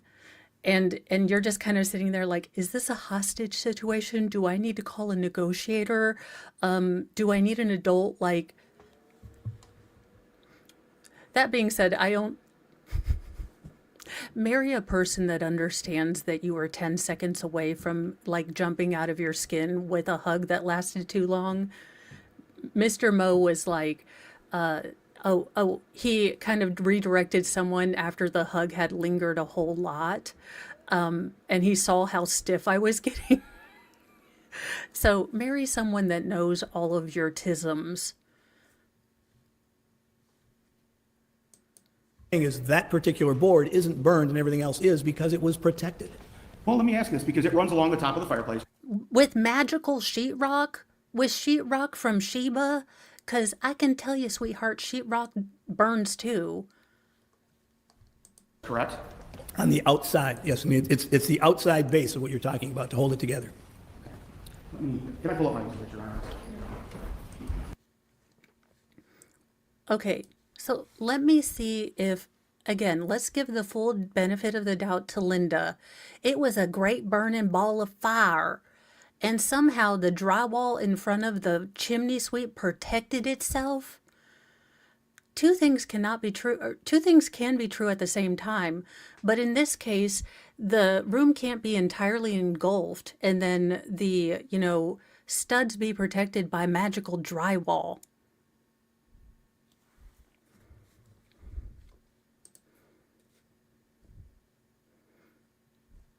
Average Deb, what a great friend. It is interesting, what we will do for the people that we love and care about. And I love that about people. I love that most people will go out of their comfort zone to help a friend, most of us to help a stranger, just because we're kind. And it's easy to forget that when we only watch, buttholes like Linda. Jesus, she looks like every receptionist I hated. Actually, she looks like a church receptionist. That being said, I did ask a lot of weird questions to the priest. Okay, and again, I say that was entrapment. I shouldn't need to go to therapy because, honest to God, you let a, let's say 11-year-old ask a priest any questions, there are going to be some weird things coming up. I simply asked him where dinosaurs were in the Bible because I was confused. That being said, he told me they were in the Garden of Eden.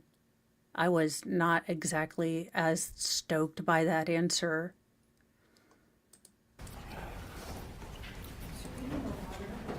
It's pretty empty. You're so thoughtful. Well, I think you're doing just fine, people and John. But then again, I might not be the litmus test of normal. That being said, who is? I do love that hysteria, noun, nervous disease, coined in 1801. Noun, form, Greek, hysteria, womb, from abdomen, womb, stomach, originally defined as a neurotic condition particular to women. I will say, if we start treating all mental diseases, or at least anxiety, the way they did for women in the Victorian times, I'm down for it. Look that up, but not with children in the room. It is not safe for work. Do not look that up at work. That's Mama Mo just said.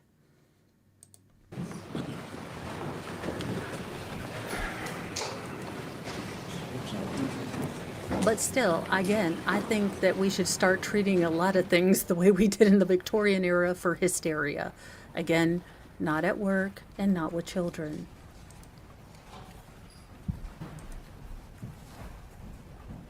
Cool Beans McGee, Kiwi Green.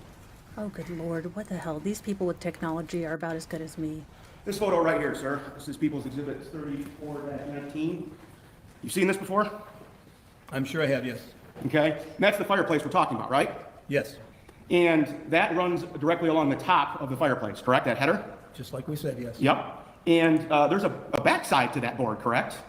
Yes. And Hey, I'm just saying a O could cure a lot of things, okay? I mean, I would just go to sleep and take a nap. that would have burned, correct? If fire had fallen on top of that fireplace?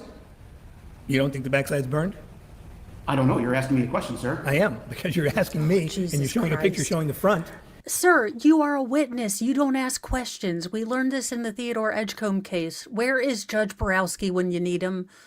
That's it. Look, ma'am, you have beautiful hair and you have done a wonderful job.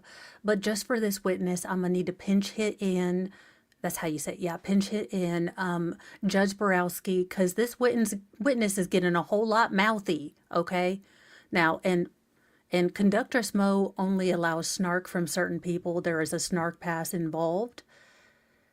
And it looks like we are going to get raiders from Broken Baker. So, welcome, Broken Baker raiders. We are on day 8 and the defense's case in the retrial of Linda Stermer. And thank you for the donuts, Broken Baker.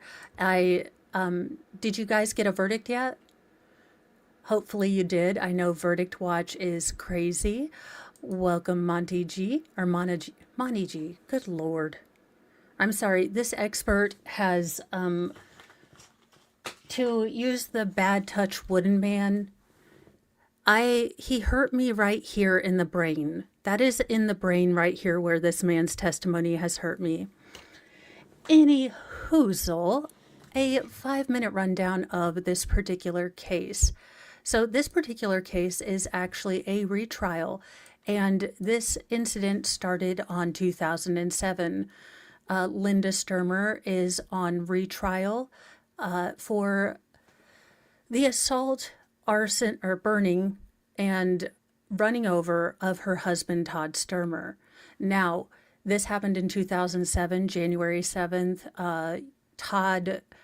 Basically, Linda's story and the defense's story is that Linda was doing laundry and Todd was upstairs. Yes, they had been fighting about, marital issues, but they were doing okay. They were just fiddling around in other parts of the room. Linda is fiddle farting, and all of a sudden, she hears a scream she has never heard before from Todd. Well, she hustles upstairs to see what is wrong with her husband. Now, a little tidbit. Linda also has a side piece that looks like Timu Samuel Jackson. So if you like legal shenanigans and Mystery Science Theater, the love child of that is Legal Shenanigans Theater, and we will be having on Saturday, 3 p.m. Eastern Daylight Time, because bureaucracy. We will be doing Driving Miss Crazy, the testimony of Linda's secret lover. So just a little self-promotional plug, but back to the story. Well, Linda, oh my God, she is on the stairs up and sees just a ball of flames. Well, she then, it kicks in. Oh my gosh, I got to get out of the house. And as she gets out of the house, she realizes my husband and my cell phones are up there. Probably in reverse order, cell phone and husband, if you catch my drift. Now, Linda is getting ready to get in her Econoliner van from 1993 because they are in rural, Michigan. They are in horse country in Michigan. Now, she is getting ready to go tell neighbors yonder that, there is a fire brewing in her house. Well, all of the suddenly, and let me see if I can pull this up, magically, and the defense attorney does say magically, if you would like to see the defense attorney's opening, in which he Shatnered the shit out of it, that is also another legal shenanigans theater stream, so go check that one out. Anyway, all of the suddenly, Miss Todd Stermer comes out of the house and he is on fire and he is trying to get all of his clothes off. He is a mess, fully engulfed in flames. And Linda is a little bit discombobulated. She was in the van, so she drove. Now, this is where it gets a little murky, both for the state and the defense. She drove down on the yard to be closer to Todd to tell him to stop, drop, and roll. But somehow, and Sarah Boone as my witness, not intentionally, on her way to try to go get help for her burning husband, she ran him over, as evidenced by the blood and viscera found on both the front bumper and the undercarriage of her van. Now, at this point, neighbors have noticed smoke, and Linda I'm sure her mom and them are going to come with a recall. Now, at this time, neighbors start showing up on the scene, and they realize that the house is, the fire is going pretty fast, and there still is, they used an oil furnace, so there is still, an entire tank of, furnace fuel right next to the house, and poor Todd is already there. So in the irony of ironies and becoming the ultimate sovereign citizen, they decided to transport Todd in a paddle duck boat further away from the house. Now, as you can imagine, with several internal injuries, head lacerations, and having, 90% of his body burnt, Todd did not survive. Now, the defense paints Linda as an overwhelmed, grieving widow who simply, was predated upon by insurance that didn't want to pay, for their stuff, and a fire department that was intent on, blaming Linda. Now, there were some reasons that they blamed Linda. Todd Stermer was found to have his sweatpants, underwear, and socks covered in gasoline. Now, the defense counters this with one of the neighbors worked at a junkyard and tried to lay clothes over Todd because obviously he was completely nude in January in Michigan and probably going into shock because 90% of his body was completely burnt. Now, that's what the defense says, and they claim that, again, Linda was part of a witch hunt. The state doesn't have any evidence this was an accidental fire. Now, I have no idea in foggy hell what they're going to do about her, accidental, running him over. Now, this is the state's story. Linda had been carrying on an affair for about approximately 6 months. The night before the fire, Todd had found, confirmation evidence that Linda was having an affair. Now, according to the 3 boys, their 3 sons that were raised in the house, who all 3 of which testified for the state, this was one of the worst arguments that his parents have had. Now, the defense alternates between Linda and Todd's marriage wasn't that bad, and Todd was a violent, aggressive, DV person. He laid hands on Linda all the time. Now, it very much vacillates when the defense wants to bring up the DV and when they don't. Now, Linda did make accusations that the day of the fire, the night before the fire, Todd had allegedly raped her or attempted to grape her. She didn't want to. Now, that was with the first investigative interview under oath with a fire investigator. Now, the next interview with the fire investigator, these were carried out in February and October of 2007. She again decided to really shift things. You know, this wasn't a big fight. No, Todd didn't do that. It was more that I just had a headache. So it really is unclear where the defense is going as far as, was Linda a super duper victim or just a widow victim? It's a little bit confusing. Now, in addition to having a boyfriend from work, Linda was also basically hiding a lot of debt. She had a second cell phone. She had a lot of different bills that she wasn't telling Todd about. Money was always tight, and Linda decided that she was going to have a curly horse rescue. Now, she had up to 30 to 49 horses, depending on different sources, but she would lie to Todd and had horses in different places so he wouldn't know how many horses she had. Now, the Stermer house was under construction. Todd had been building it himself. He put everything together, had been getting it inspected, and according to his son who helped him work on the house, he was about 95% done. Now, the main level, because it was a tri-level, was just the OBS floorboard. Now, the state, and again, Todd, for his autopsy, his injuries, on his head, he had marks or injuries and lacerations on the top of his head, to the sides of his head just above his ear, and on the back of his head. Now, internal injuries were surprisingly little considering he was run over by a van. Now, the chat and I kind of speculated, and again, this is headcanon, not anything that was said in the trial, that because the ground was wet, Todd was more pushed down than sort of run over, if that makes sense. That being said, I'm not an acre or an ARCA guy, and I could use Canon Daddy to explain it to me, just like Auntie Bev. I need an Auntie Bev Canon guy for this next trial. Like, I mean, ma'am, could you play more seductively with your necklace, Auntie Bev? Like, subtle it wasn't. Let's get back to Todd, though.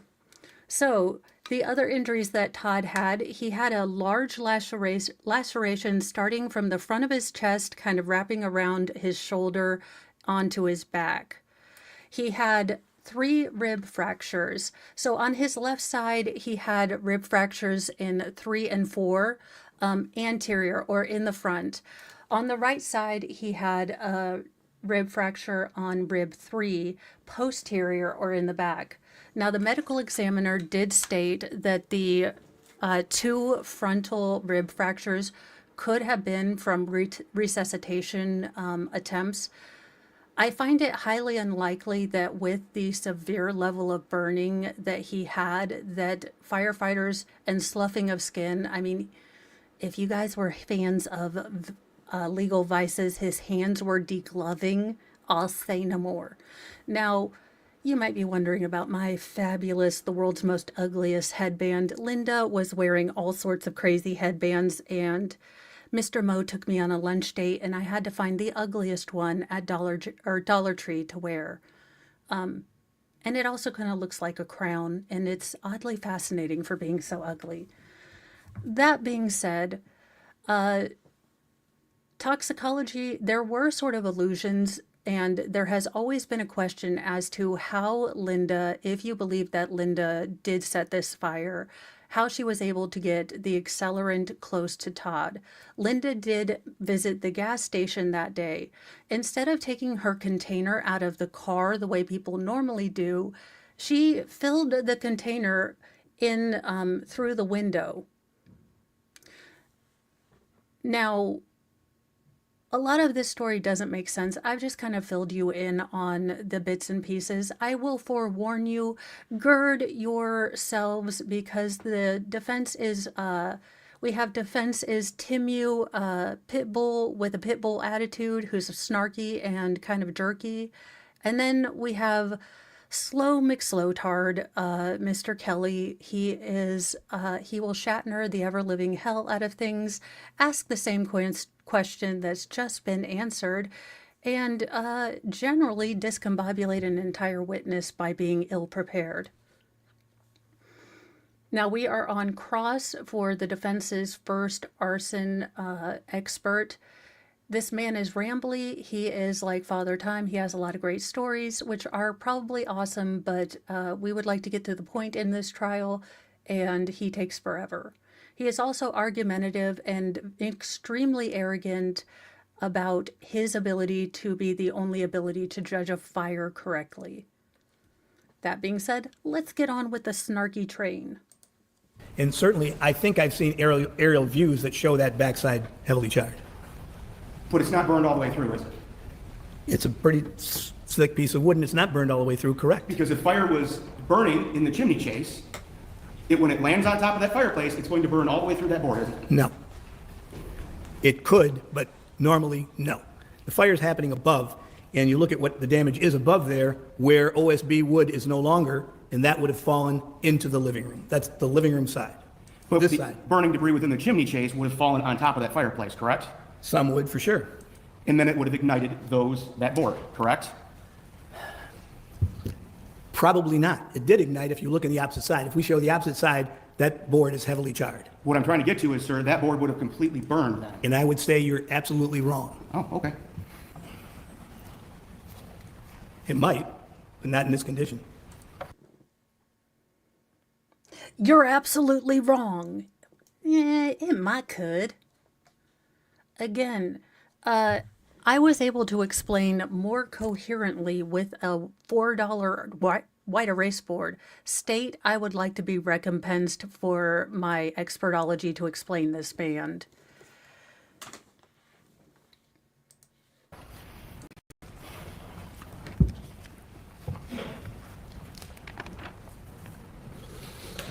You were asked about a little bit about gasoline, so I'll ask you the same question.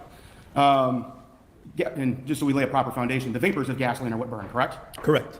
And you would agree with me that if I were to, for instance, even in this room, pour gasoline here on the floor possibly, and put a candle over there, that those vapors could ignite, correct?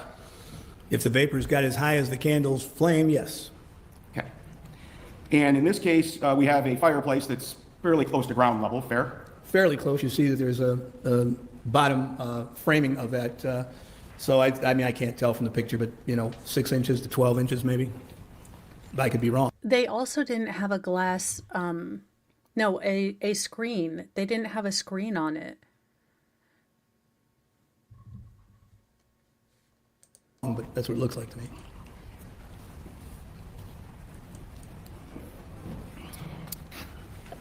And it is possible, is it not, to deposit an accelerant in a room, leave an open source of flame in a room, and leave that room, and the fire still ignite, correct? You're asking me a hypothetical, right? Yes, sir. Okay, because I'm going to tell you about it depends, but yes, it could. No, he was going to bring in some gasoline and do a demonstration in the courtroom. Come on, Cletus. I'm going to need you to step up with the thing. I don't know where you are, but come on. Also, how arrogant. Are you asking me a hypothetical? Dude, no, enough. You are not granted a snark pass yet, sir. Depending. And there are factors that depend on that, but it could happen, correct? Could happen, but it depends. Understand. It depends on probably, yes, the amount of gasoline and the type of ignition source, various factors, correct? I'm just going to object here. We're asking questions, giving hypotheticals that have no basis in the evidence in this case, zero.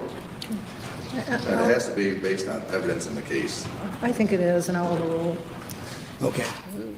So, wait for a question. Did you do you another? I think he You answered the said question, depends. yeah. You said yes, depends, so. Yeah, you did, and that's fine. Okay.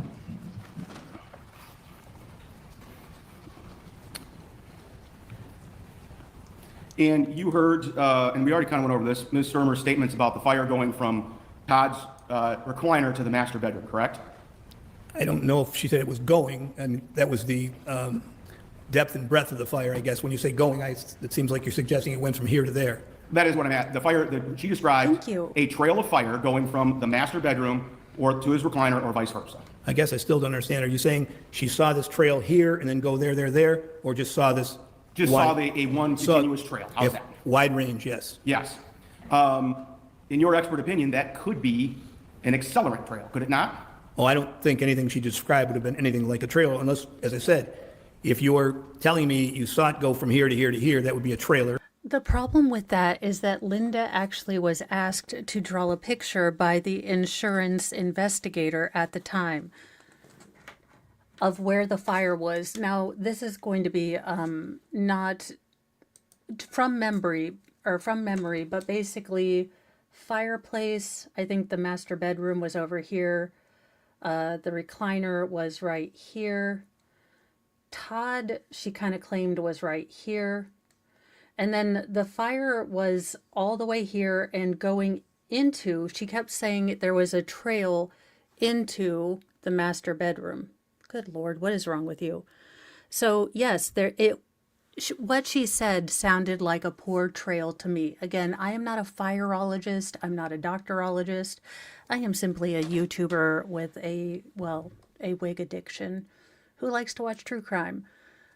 That being said, the diagram that Linda gave was very indicative of an odd-shaped fire with what appeared to be a possible pour pattern with what she was talking about. But if you see an immense amount of fire going from a chair and including your husband in a wall, that doesn't tell me anything, except there was a fire in a wide area.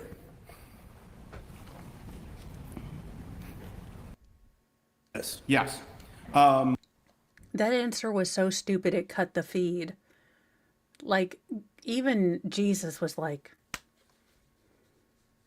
I mean, I'm not claiming to know, but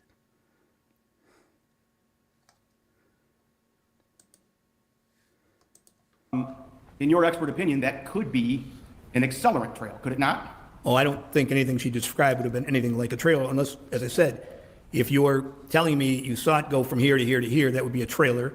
But if you see an immense amount of fire going from a chair and including your husband in a wall, that doesn't tell me anything, except there was a fire in a Sometimes. wide area.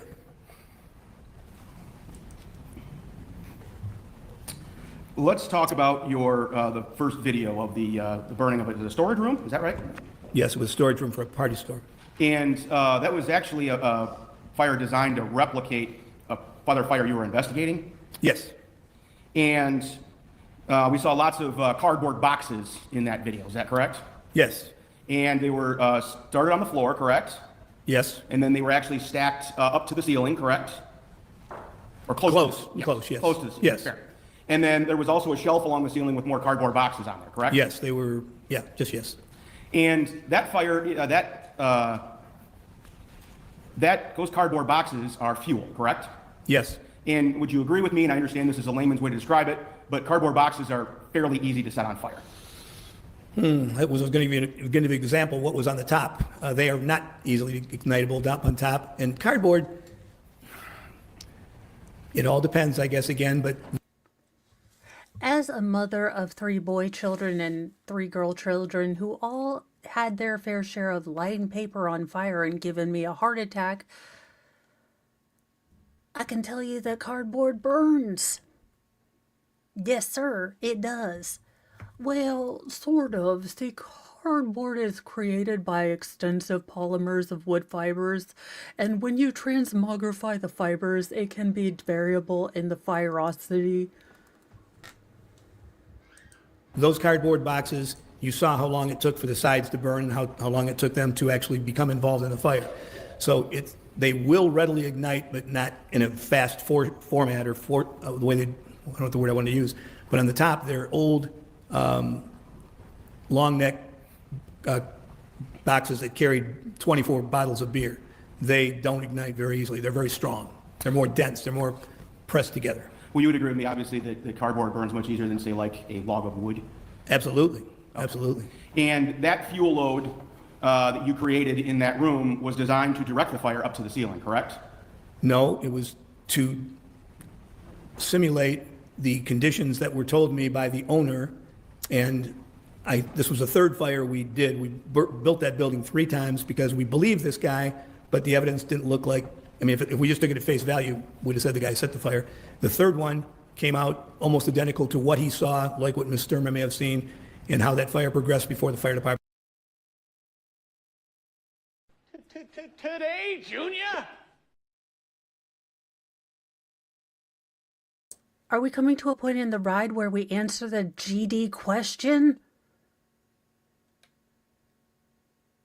Grandpa story time. When are we going to get to the answer? You have successfully avoided answering any question coherently. It's been quite a feat. I didn't think you would manage it, but Arrived. That's what I was trying to do. I was trying to simulate and see if we could create something that made sense to us by what he told us. And he told us what the cardboard boxes were. He told us what was in the cardboard boxes and how he'd stacked them. And that's why we did it that way. And you said these were 8-foot ceilings, correct? Yes.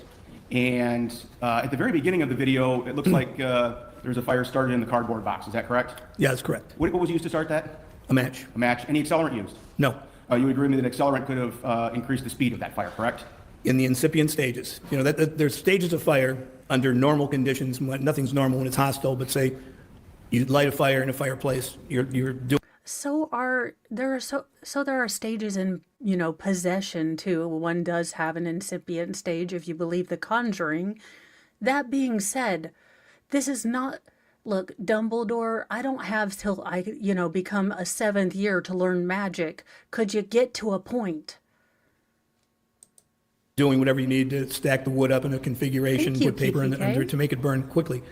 What happens with gasoline and fuels like that, I don't like the term ignitable liquids because you just told me earlier, liquids don't burn. I was against that, and I tried to not get it to happen in NFPA 921.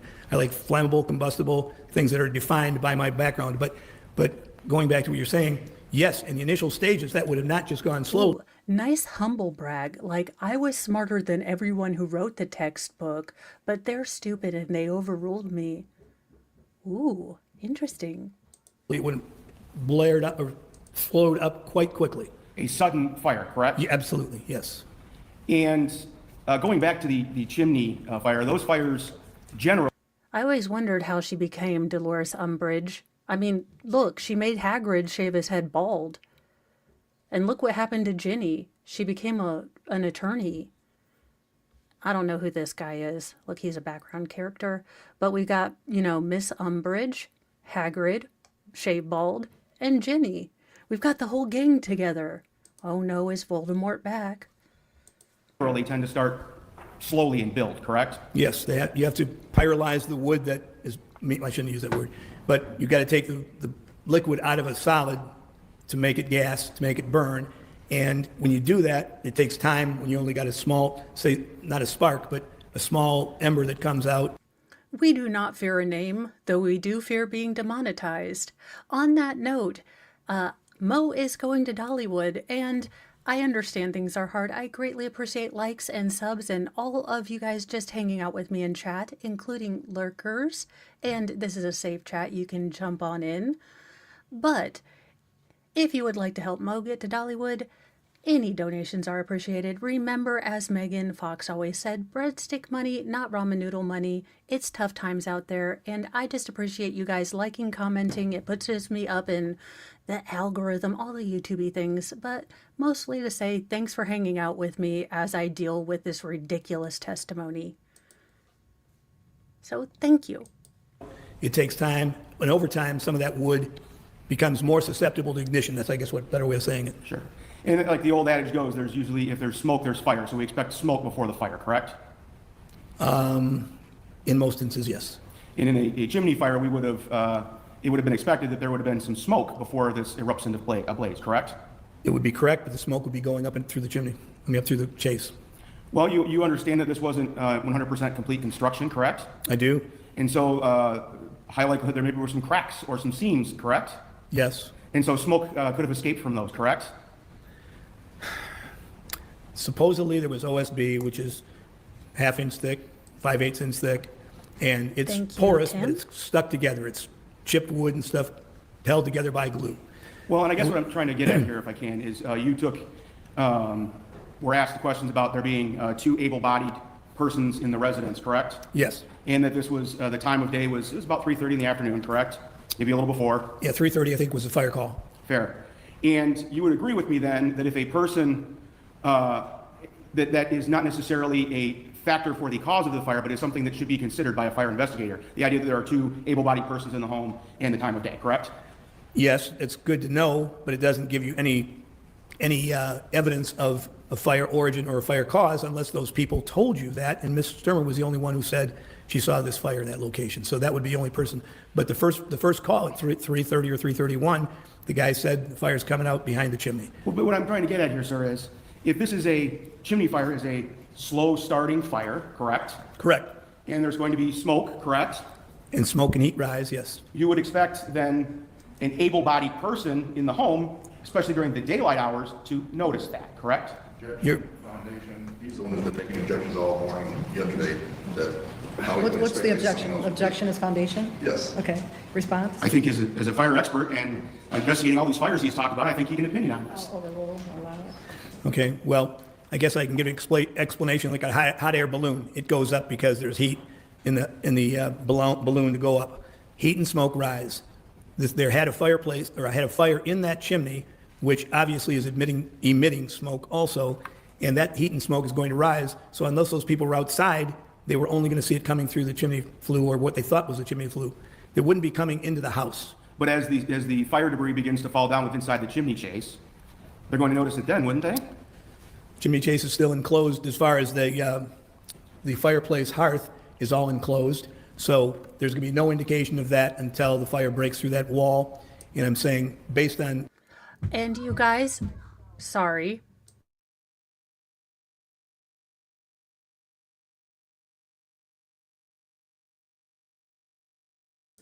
Sorry, the Farrells are home. As you can tell, they're being lovely, quiet angel children and speaking kind words and sweetness to their brothers and sisters, as they always do. You know, just being sweet little angels, all wrapped up in chaos.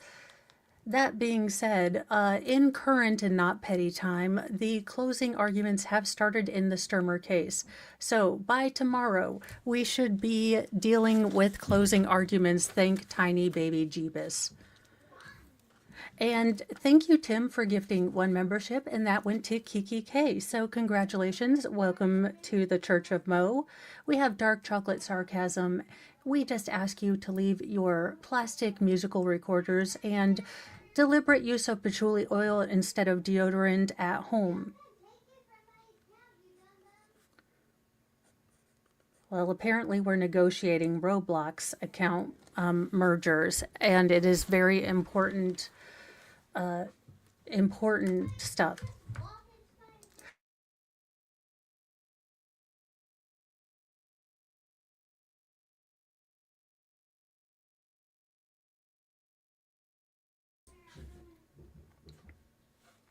Alrighty. So by tomorrow we should, well, okay, let's hopeful, oh good God, he's still on the stand for another,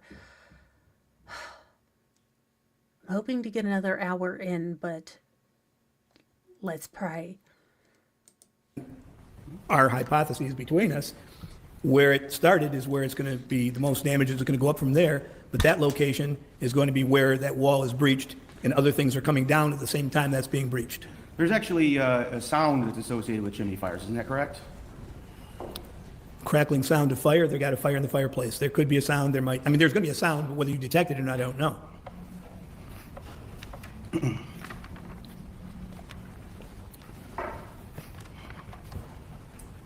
Now, one other thing I wanted to point out, I'm going to circle back, I guess, to your video. I keep finding different. Again, I did notice, and this is in Michigan, so the jury is allowed to ask questions.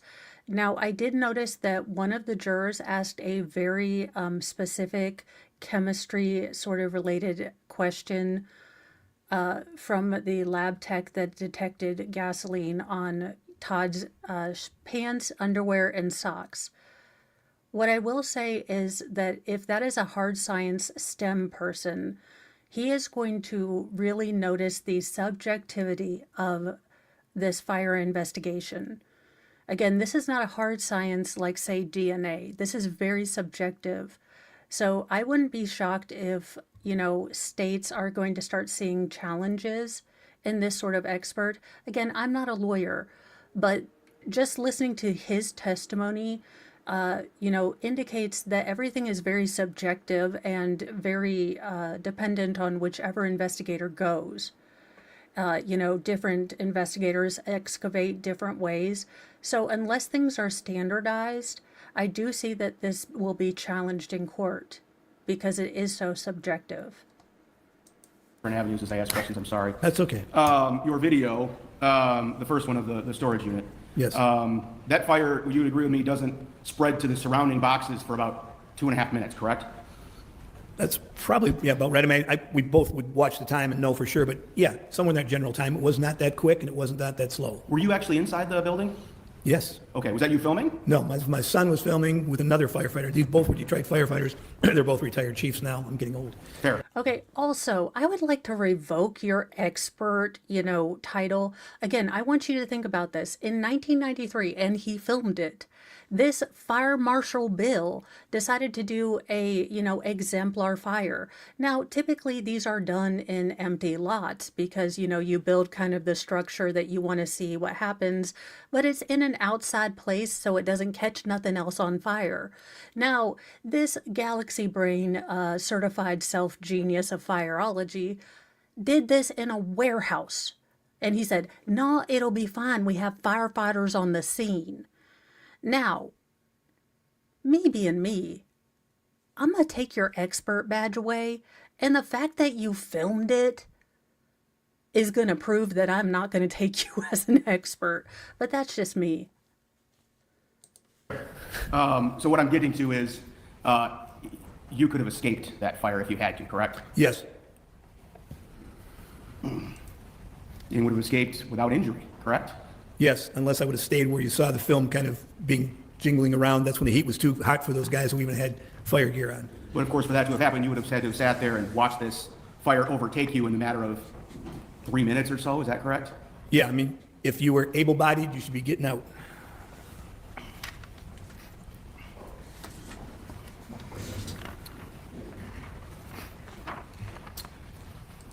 And the state made an excellent point here. Again, you cannot have these two hypotheses happening at the same time. For those of you who haven't been following the trial, there was a toxicology panel run on Todd because it was alleged that Linda might have tranquilized him. According to one witness testimony after the house had burned, Linda was kind of panicked about the horses not having any shelter or anywhere to go. Notice the horses were her main concern. Another very exigent concern, according to one witness, was that she had to get a glass out of the dishwasher because there was tranquilizer in it. Now, that is what that witness said. She was also claiming that she was looking for their wedding rings. Now, again, she was stepping out on her husband, so I'm not sure why you want to look for a ring. That being said, oh, crud. It'll come back to me 1 second. You cannot have Todd not having any, so basically Todd had only caffeine in his blood. So the defense has been really hammering this home. Now, this is going to become a big detriment when I flip the argument. He's been saying, no, Todd only had caffeine, and Todd, had been taking a little bit of the cold medicine with some narcotics in it because he had a really bad ear infection and drainage into his throat. He did have hydrocodone and its metabolites in his urine, but according to the medical examiner, any sort of drug or drug metabolite that is in the urine indicates that it has been excreted out of the system and is not affecting you. So now the defense is in a very big dilemma because how do you justify, how do you make a reasonable person believe that Todd was so deeply asleep that he became engulfed in flames? that he didn't notice the rising heat, the, air quality change, all of this. Again, if toxicology reports are to be believed, he only had caffeine in his system. So most normal people, again, normal able-bodied people, would get out of the room. So that is a big, big logic gap that the defense is going to have to jump. Because again, most normal people, instinct is to run away from fire, get away from fire. So two things can't happen at the same time in this scenario. Todd can't be able to be fully capable and not incapacitated.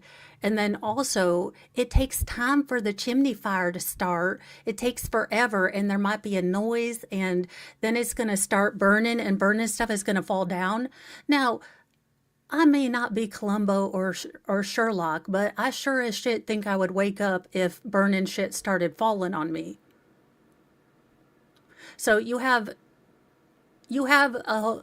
again, he is saying that this chimney thing is a slow progression. And you are going to have me believe that the smell of smoke, the sound of fire, isn't going to wake up Todd, who basically spent his entire last 7 years of life trying to build this dream home for Linda.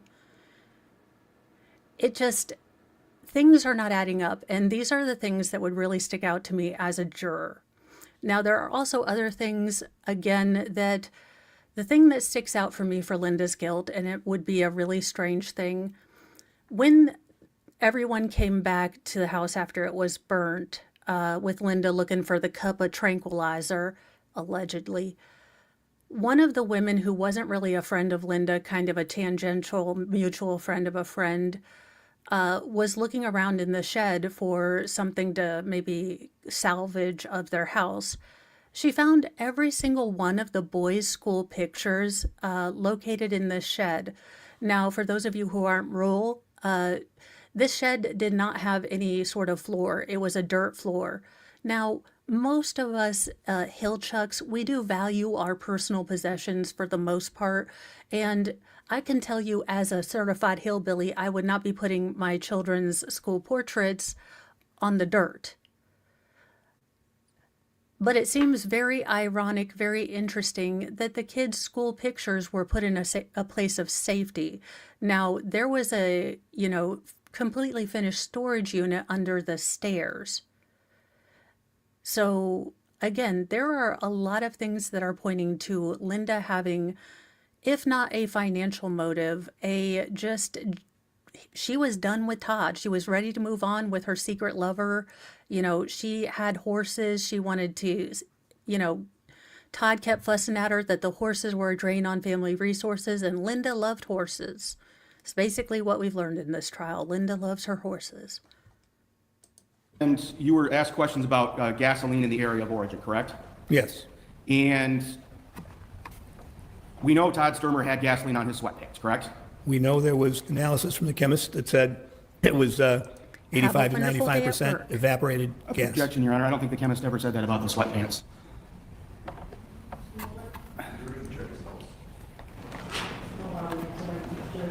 Fair.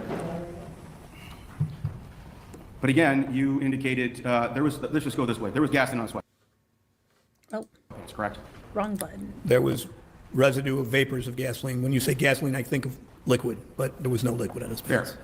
pants. You don't know how much gasoline was ever on those sweatpants, correct? No. So when you throw 2 ounces on a pair of Linda Lou, the state's theory is that she did. Again, after the worst fight that the boys had ever heard in the history of their parents' marriage, Linda woke the boys up all fairly early. Again, this was the Saturday before school resumed after winter break. The boys were 17, 15, and 12 at the time of the fire. Now, Linda, being an emotionally manipulative and kind of using her sons as emotional, shields, basically got the boys up and told them to sneak out of the house, to not see their father, because they were going to continue to talk about getting divorced and splitting the property and all that. And if Todd thought that the boys were downstairs, he wouldn't get that angry with her. Again, such a bullshit thing to do for an adult. These are grown people problems. To make your children at all responsible for your personal happiness, your safety, anything, these are problems that kids don't need to deal with. That's grown folk stuff. And to put that on your kids is such a dick move. And there are more things that she did. But basically, she got the boys up. Now, it was common in the family culture for everyone to hug, each other goodbye and say, I love you. To the point that two of the boys tried to physically get past Linda, sneak around the house to go say goodbye to their father because that was just such an ingrained thing. And she physically blocked them, like physically, told them to go to the mall and go to a movie and be gone for several hours. She stressed that they were to eat lunch, do their, shopping. They had money from Christmas. And then go to a movie. That was made very clear to them. So again, there are a lot of sort of circumstantial things that do point to Linda having started the fire. Now, this expert believes that it was a chimney chase fire, and he is working for free, as are all experts that were working for the defense. It doesn't math. It doesn't math. None of the logic makes sense. Of cut off sweatpants on a video, you have no idea, that has no way bearing comparison on how much gasoline was on Mr. Stermer's sweatpants, correct? In jury instruction, it was never intended to demonstrate that. He knows that. I think that could be misleading, so I'll have you move on. Fair.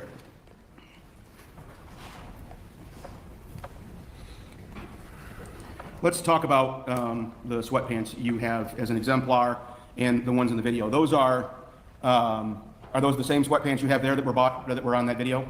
Yes. Where We were they bought 3 pair, and I preserved one, the gray one. We burned, that was gray, I think, too. And the reason they were cut off is I did probably 20 other different kinds of demonstrations with them that we didn't admit. And those are not the same sweatpants that are that were on Mr. Stermer, correct? Same objection, Your Honor. This is misleading. We have a jury instruction, and he knows that. I think this. No. Okay, and I'm not a lawyer, so this is how I would have done this. And again, this might not be legal, lawful law, but I would have approached this through the scientific method, which is already something that the defense attorney has rambled on ad nauseum, to the point that thinking of anything scientific will trigger me for a while. That being said, go by the scientific method. Ask him if he understands how to run a, accurate exemplar test. Ask him why, if Todd was inside, why they didn't have the exemplar inside. Understanding that this wasn't supposed to show, exact things, but we compare like to like, apples to apples, oranges to oranges, don't we? In the scientific method. This is perfectly relevant, Your Honor. I'll allow it. They're not the same. They're not. They're not the same manufacturer, correct? I don't know. No, they can't be. Well, I shouldn't say they can't be. One was made in Vietnam, and the other one was made in China. These were made in China. Stermers were made in Vietnam. And you can't tell us they're the same thickness, correct?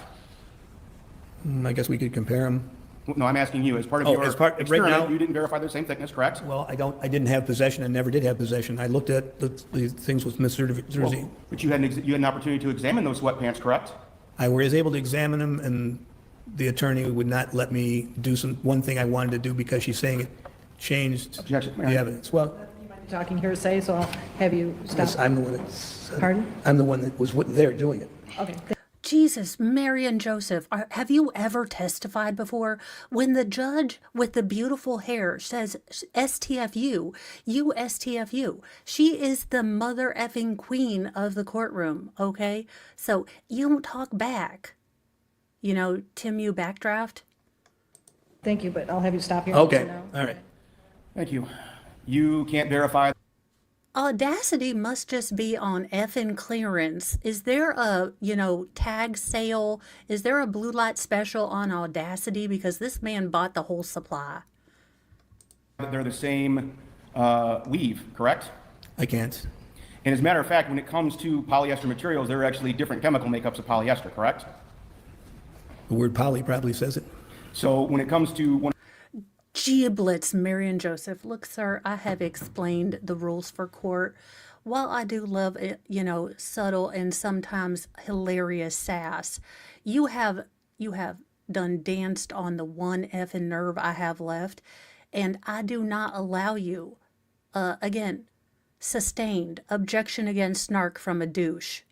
Your douchiness is like at level DEFCON Scott Peterson. Stop it. 100% polyester, some may be different. One pair of 100% polyester sweatpants may be different from a different pair of 100% polyester sweatpants, correct? Yes, yes. And as far as affecting how things burn, you conducted that test out in the open, correct? Correct. They were not on a human analog, such as commonly used are pigs, Nope, and they were open to the air, correct? they were. And there was a wind. Bald Hagrid, thank you. Thank you. I'm so glad you mentioned this. I'm sure your hair will grow back. And, you eventually, get to stay at Hogwarts with your half-brother. A breeze blowing actually that day, correct? There was. You can, and that also feeds into a fire, correct? Usually, yes. So the level of oxygen. Usually, so the one demonstration you showed is when fire isn't affected by wind, by the power of fireology compels you, it's okay this time? Is important here, correct? I don't think there was a deficiency of oxygen where Mr. Stermer was and or in this fire, so I don't see the difference, but the oxygen is present. I'm just going to renew the objection. He's talking about now differences in ventilation versus this versus the test.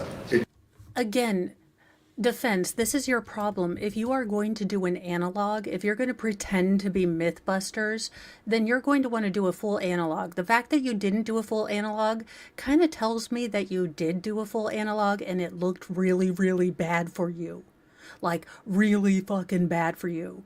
Because I'm guessing, senior god of fireology, the Pope of Fire over here, knows how you're supposed to actually do these. Then again, he did light a fire in a warehouse, so... Future Darwin Award recipient? Allegedly in Minecraft. It wasn't to recreate anything, it was to illustrate principles. These days now we're getting into trying to compare circumstances. I get your point, but I think it's relevant to the purpose that we've stated to this jury as for the offering of the polyester, so I'm going to allow it. Thank you. And again, Still, you had an option of an empty lot and a warehouse. Then again, I'm not a fireologist. Maybe it is perfectly safe if you are a fireology man to build fires inside. I don't know. Have to ask him. these were out in the open, correct? Yes, They were not on a person, correct? correct. And you would agree with me that if they're on a person, that could affect the level of oxygen that they're exposed to, correct? Yeah, they're being exposed to more oxygen, interior and exterior, you're correct. And as a matter of fact, that completely discounts any human interaction with the pants, correct? Correct. Because a human, if, for instance, lit on fire, might try to put that out with their hands, correct? That would not be a bad idea. So, Yeah, as a matter correct. of fact, No, that is a bad idea. Smokey the Bear, Teddy Ruxpin, and, Pippi Longstocking all reminded us in the 80s to stop, drop, and roll. So did Fire Marshal Bill and Homie the Clown, not to mention the Fly Girls. So if you are on fire or fire adjacent, if you're fire adjacent, run. Now, if you are on fire, stop, drop, and roll, Mama Mo says.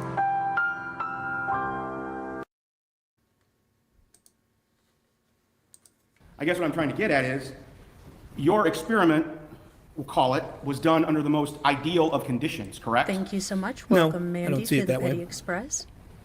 But it didn't take into account multiple variables that you needed to consider in this case, correct? No.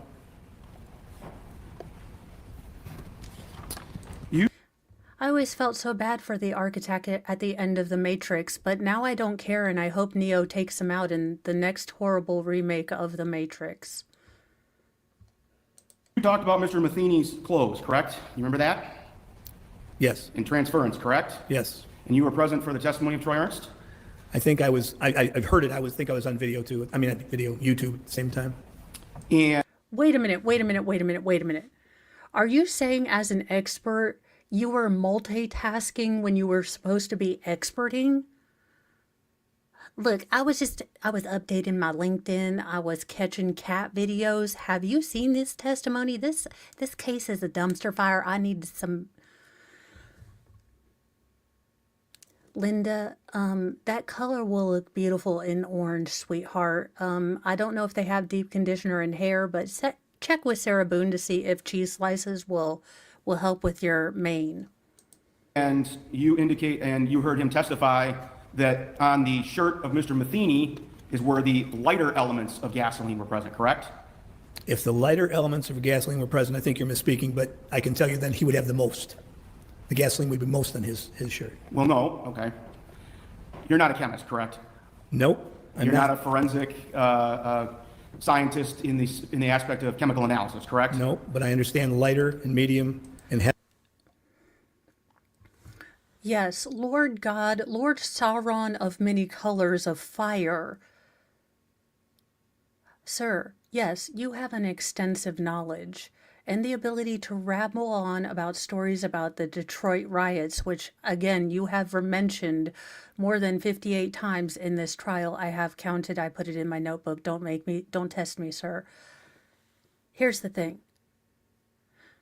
You are not an expert in all things. So while you may have granted yourself special, human ability to osmosisly transmit all of the expertology into yourself because you've granted that power, have you met Sarah Boone? I think you'd be besties. Heavy, and when you say lighter, that has more gasoline still residue left than the other way around. I think you just misspoke, but that's okay. All right, fair enough. What I'm trying to get at is you heard him say that it was more likely that the gasoline was transferred from the sweatpants, socks, and underwear of Todd Stermer to the shirt than vice versa. I correct? did hear that, yes. Which, please? Sure.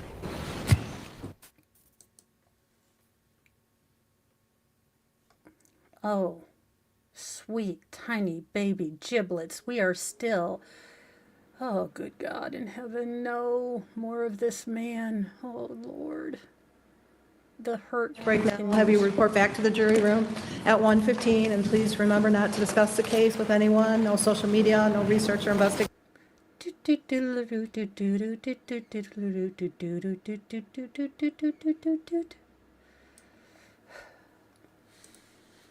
And sir, you're reminded you're still under oath. Yes, Your Honor. Thank you. And Mr. Blair, continue cross. Thank you. Mr. Trinkle, I want to talk to you about formulating a hypothesis, if I can. Okay? There is some common sense that's used in this, correct? I would hope so. Because, hypothetically speaking, and this is very hypothetical, an alien spacecraft could shoot a laser beam into a house. That could be a hypothesis, correct? It would be wrong. It would be-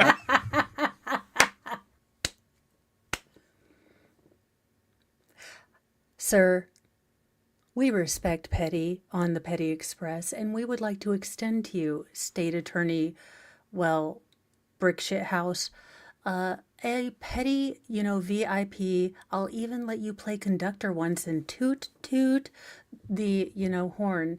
But Petty respects Petty, so... Or I guess my salute would be but only the classiest, F you salute. Fair, and that's what I'm trying to get at. There are some hypotheses that are just automatically discounted because they're very illogical, correct? Yes, And not likely to have happened, correct? correct. So when we're talking about considering hypothesis, we're talking about what the investigator may consider to be a logical hypothesis, correct? Correct. Based on maybe the circumstances that they observed, correct? Yes.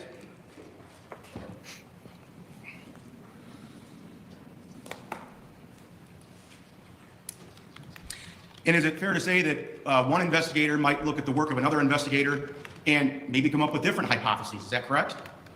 That's correct. One of them would be wrong, if not both. So does every fire investigator have to come through you to get the fire certificate of awesomeness, or do you ever allow any of your investigators to think for themselves? Just asking for a friend, because I'm not moving to Michigan if you're in charge of fire marshals, okay? You might want to keep him off the tourism board. Well, and that's what I'm getting at is, this is, your work in this line of work, this fire investigator, it's subject to interpretation, correct? To a point.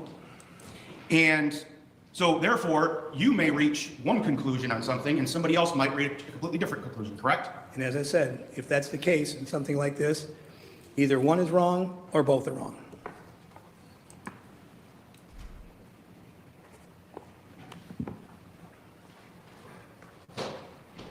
And obviously, you're not reaching any conclusion here today, correct?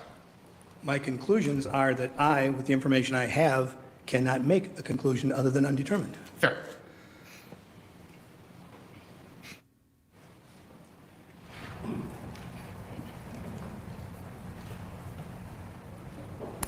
You were asked questions about the red gas can, correct?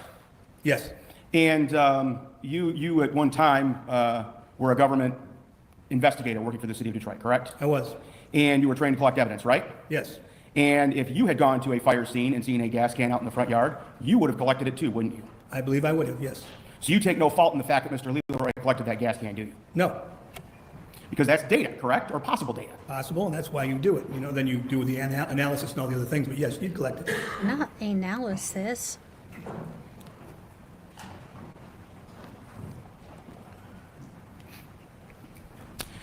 And you were asked questions about there being an ignition source in the living room. Do you recall those questions?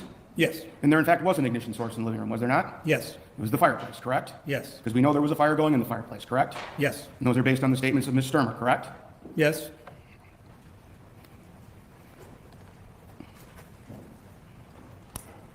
Were you aware that we heard testimony about the boat that was used to move Mr. Stermer yesterday?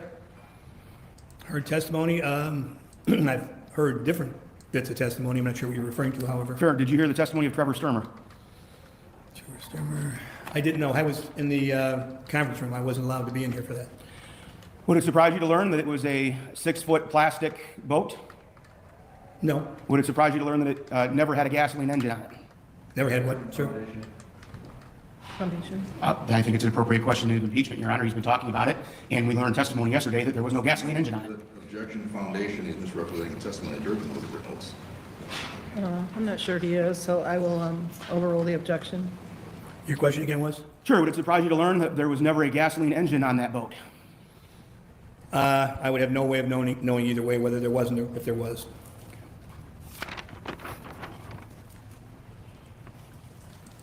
You would have a way of knowing it had you, interviewed the boys, or had the boys been interviewed, which I think they were.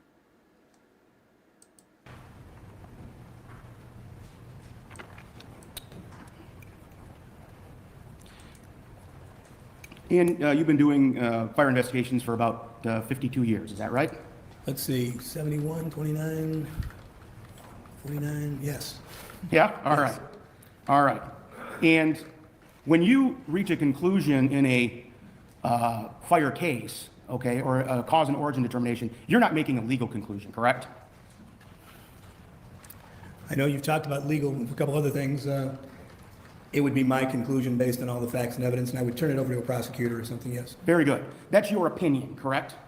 If I say it, it's more than opinion. It's based on more than just an opinion. Opinions anybody can have. Oh, well, anyone can have opinions, but I have thoughts because I'm smart, and I've watched Backdraft a million times. I can say every one of Donald Sutherland's things. Basically, what the state is getting at is that the defense, in their initial direct of this witness, had claimed that State Fire Inspector Leroy had been, neglectful in his investigation by not taking a swab of the boat to see if maybe that's where Todd got the gas on him. Now, the problem with that theory, and all they had to do was ask or look at the boat, is it was a paddle duck boat. It had a little, space if you wanted to put a motor on it, but since Todd used it to hunt ducks, he didn't want the motor on it. I guess, you know, the noise and such. And they're worthless sometimes, but no, if I say the fire is an arson, that fire is an arson. There is no opinion about it. It's the facts that are in evidence that prove that. But someone could disagree with you on your conclusion, correct? And one of us would be wrong. Could be In you. this case, it wouldn't be me. Well, it could be you, though, correct? No, because I have the evidence to substantiate my position. Well, I'm not asking about this case, and we were talking. No, I'm not generality. talking about this case either. Okay, all right. I thought we were talking So, about generality. sorry. Yes, Okay, if you thank wouldn't you. mind not cutting the witness off. So you're saying your conclusions are always right? No, I make a lot of mistakes. The main mistake I make is that when I have 95% that I think it's an arson, and I don't have that other 5%, I'm wrong because I call it undetermined, but it's the only proper thing to do. You've been involved in criminal prosecutions before? Many. You've been involved in And how is it that you don't know how to answer a question in a clear and concise way? Does show a lack of learning and adapting to new situations to succeed. other fire criminal cases, even not as with the prosecution, correct? Yes. And there's been situations where you've determined a fire to be undetermined, but that did not stop a prosecution for arson, did it? There was no case I've ever, oh, I'm sorry. The objection is foundation? Foundation, you go ahead. Yeah, I'll overrule that. Okay. I've never been involved in a case where I said a fire was undetermined and it went to a court hearing, about, particularly in a criminal case. No. You were retained as an expert in the People versus Clint Dunning, correct, sir? I was. And you determined that fire to be undetermined, correct? I was trying to say more than that, but as the judge knows, I was ruled I couldn't say that, and there was no Daubert hearing or anything. But anyhow, it was an undetermined fire, yes, and I don't believe it was. And yet, Mr. Dunning was still prosecuted and convicted of an arson-related fire. Isn't that correct, sir? Objection, Your Honor. He wasn't on the side of the prosecution. He's mixing apples and oranges here. No, I'm not. Yes, absolutely. I'm going to allow the prosecution question, but not the conviction question. I don't see the relevance to what some other jury on another case did to argue. Well, I guess what I'm trying to get at is, because that was a response directly to his question of he's never been involved in a case where he was made it undetermined and then the person got prosecuted. Well, I think, So you can ask about prosecution, but not about what a jury did. And if he limits it to where he was on the prosecution side, that's different than the defendant. I'll allow you to ask about the prosecution question, but not fair, what the fair. jury did. So the bottom line is, It's actually, in fact, apples to apples. Now, again, him not being able to, put his conclusions in as far as arson doesn't change the fact that in the end, he ruled it as undetermined. Now, there are plenty of circumstantial things that would lend one to maybe 95% believe that this is also an arson case, but you have labeled it undetermined. So this is in fact a parallel case, if you will, because Linda has been convicted. Now, Linda was convicted in 2010. In 2018, her conviction was overturned due to lack of effective counsel. Basically, her first counsel did not object at all during trial and allowed some expert shenanigans as well. Now, Linda has been out on house arrest in the intervening years. We are now finally getting to the retrial, but it has been 18 years since 2007 and when this fire happened. Mr. Dunning was still prosecuted, correct? He was prosecuted without an adequate defense, and he will be tried again, or he will be exonerated sometime in the future. And that's your opinion, correct? That would be my opinion. You're not a I lawyer, can't- correct, sir? No, that would be my opinion. I can't say that that's going to happen. I believe it will, that's all. But you're right. That is your subjective belief, correct? That would be true. No further questions.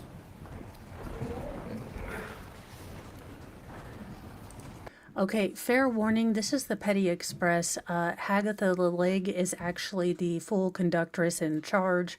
I only, do the outward-facing job.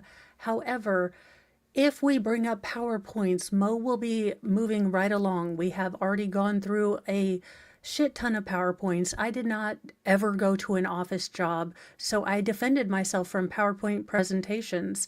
And I refuse to do it on my YouTube channel. Not to mention, all PowerPoint slides have already been shown before, and this has been discussed, well, ad nauseum. These last couple questions, sir, that you were asked, you were testifying for the defendant. Yes, You've never been involved in a case, you were in law enforcement for a long time, right? yes, And you've never been involved in a single case where you were the fire investigator, where you testified or had an opinion that it was undetermined, where there was ever a prosecution. Is that what you're telling us? that's correct. Because if there's no, And again, how both of you willfully do not see the exact parallels to this case. Like, no, it's not the same thing. It's completely different. She's a girl. intentionally set fire, incendiary fire, there's no crime. Objection, Your Honor, you can't, that's a legal opinion. Yeah, that's argument. I'll sustain the objection. Then you were asked questions about the gas can. You remember that? This asked a red lot of gas questions, can, yes. a lot of questions. And what you would have done, you don't fault Mr. Leroy for taking it, right? Correct. The next day, the day after the. No, I even hate making thumbnails because they remind me of the torture of computer class where I try to figure out PowerPoint, presentations. My hate for computers goes back way deep. Now, I am pretty sure that I might have contributed to the day drinking of my computer teacher, Mr. Leonard's. I'm sorry, this is an alias name. I did make it up, but to the gentleman who did try to attempt to teach me the basics of, well, computerology, I do apologize for, being so terribly bad that I think I contributed to your day drinking. So, belated apology. I haven't gotten much better, but I do try. Fire, right? Yeah, it was a day later, but he said, I think on the stand, he didn't see it the first time, so Would you you wouldn't have take done- it if you didn't see it. Would you have done something more than he did? Would you have done something like check for fingerprints? Probably not, because on those cans, it's almost impossible ever to get a fingerprint off those cans. They're Remember not the- smooth. Remember the questions you were asked about the scientific method and could different experts look at things, same All data, right, same nope, evidence? we Is are there a skipping the outcome That peer scientific. review should confirm whatever the first person did. if it's done properly? And if you have all the elected. All right, So under the and we are skipping right over to jury questions because the real question for this expert. Oh, wait, you guys, all right. I am hearing from people that there is a verdict in the case. Now, would you like to switch over to that? It looks like the jury is just coming in. Yes or no? I don't even have time to put a poll up. So would you like to go switch to verdict? Because apparently they already have a verdict or a question. So one's in the chat if you'd like to stay on the current part of the trial. Two's in the chat if you would like to hop over to the verdict. So ones and twos. Ones, you want to stay on this trial, this part, and okay, I'm getting a hells yeah and sure. Alrighty. John, oh yeah, okay, that makes sense. My brain is so stupid. Okay. We are going to this. It looks like, all right, I have paused it. Welcome back, jury. Ms. Siderveen, any rebuttal? Thank you, Your Honor. I'm not going to address 2.5 hours of rebuttal, but I can't get up here.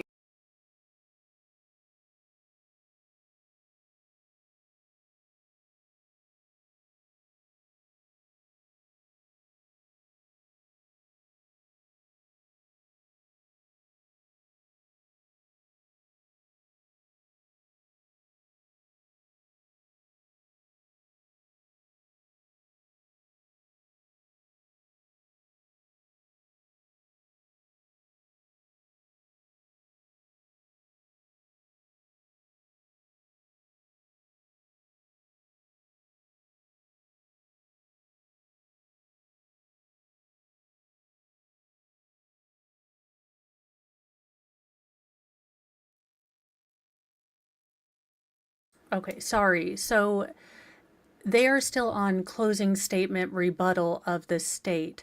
It does seem like, and brace yourselves, people, because this is going to suck all the donkey. The defense's closing argument is going to be 2 hours long. So brace yourself for 2 hours tomorrow of, defenseinating. Dear God, help us. Light a candle, light a candle. Sorry guys, false alarm. I thought it must have been a verdict for the other trial that Baker's watching. Sorry. I know. Party foul, trial foul. I admonish me. I got excited. I heard a verdict and it was the wrong trial. So I do apologize. We are back to fireman.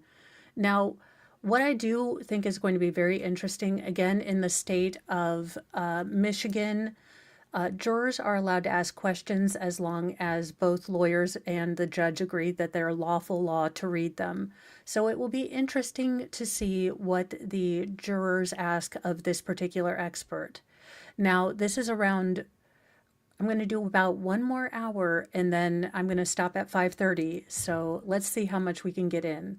I do really want to pay attention to what the jury actually asks, because they're the people that are going to be deciding this. So I think you can glean a lot of, what the jury's thinking from these questions.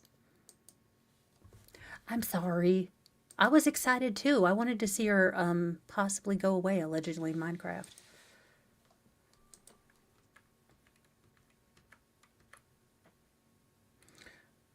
Okay, so it does look like the daughters are sitting on Linda's side along with the best friend. So the daughter from the previous marriage and the best friend who claimed that she always saw DV and everything was terrible at Linda's house.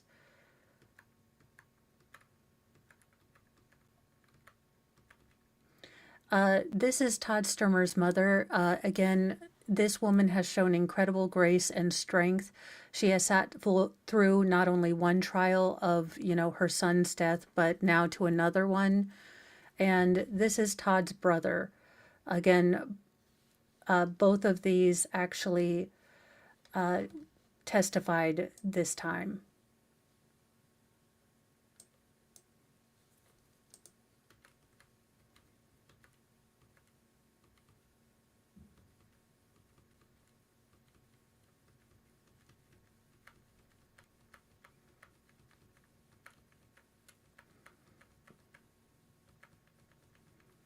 Well, it said NFP guidelines total. I'm sorry. It just says, are NFPA guidelines interpreted subjectively or absolutely? Depends. Some are absolute and some, are, they can't be used as a standard or a, doctrine of how you do things. But I think they're probably referring to 921, don't you think, or not? Does it say? Yeah, it just says NFPA guidelines. My guess is the 921. Yeah. So, no, 921 is a guide, but it is a guide that is supposed to be a subjective, not a subjective, an objective document that you take. No worry, because it talks Linda. about don't be We all got excited, and then it was like, daggone it. subjective in a lot of the areas. I think some we put on the screen. So, but it's not an absolute. It's not something you must do. JKD Bug, what is LAHJ? I was going to say the LA housing jungle, but I'm guessing that's not what it is. But if you don't follow it, I can tell you that it won't be good for you in the end. If you could answer this one with a yes or no, please. Okay. Do you have any personal connection with Linda Stermer or her family? I do not. Thank you. Do you conduct all investigations remotely? If not, why? Almost never remotely. I'm almost always at the scene conducting an investigation like Mr. Leroy does.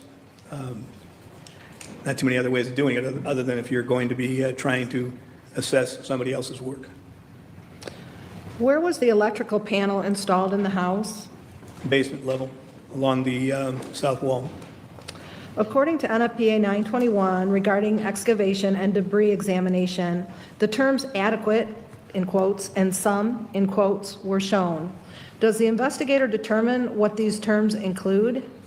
I'm not sure about Oh my gosh, I love that question. I love it. This jury is paying attention. They are writing down numbers, which I gave fuck all ever to because I'm not part of the jury.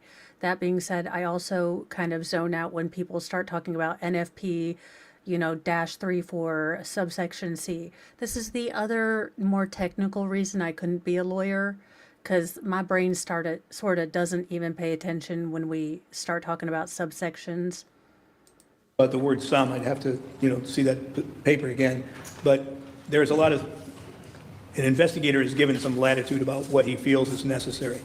But if you're going to make a definitive cause determination, you have to go above and beyond that adequate level to make sure that you're determining. Except that your training method doesn't say, and your methodology, your textbook, your Bible, if you will, does not say anything beyond adequate.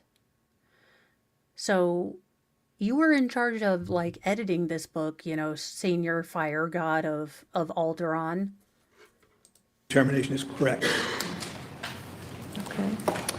Thank you. In Leroy's photo of the rear of the house that you reviewed, more of the exterior is burned away on the north side of the bay window than the south side.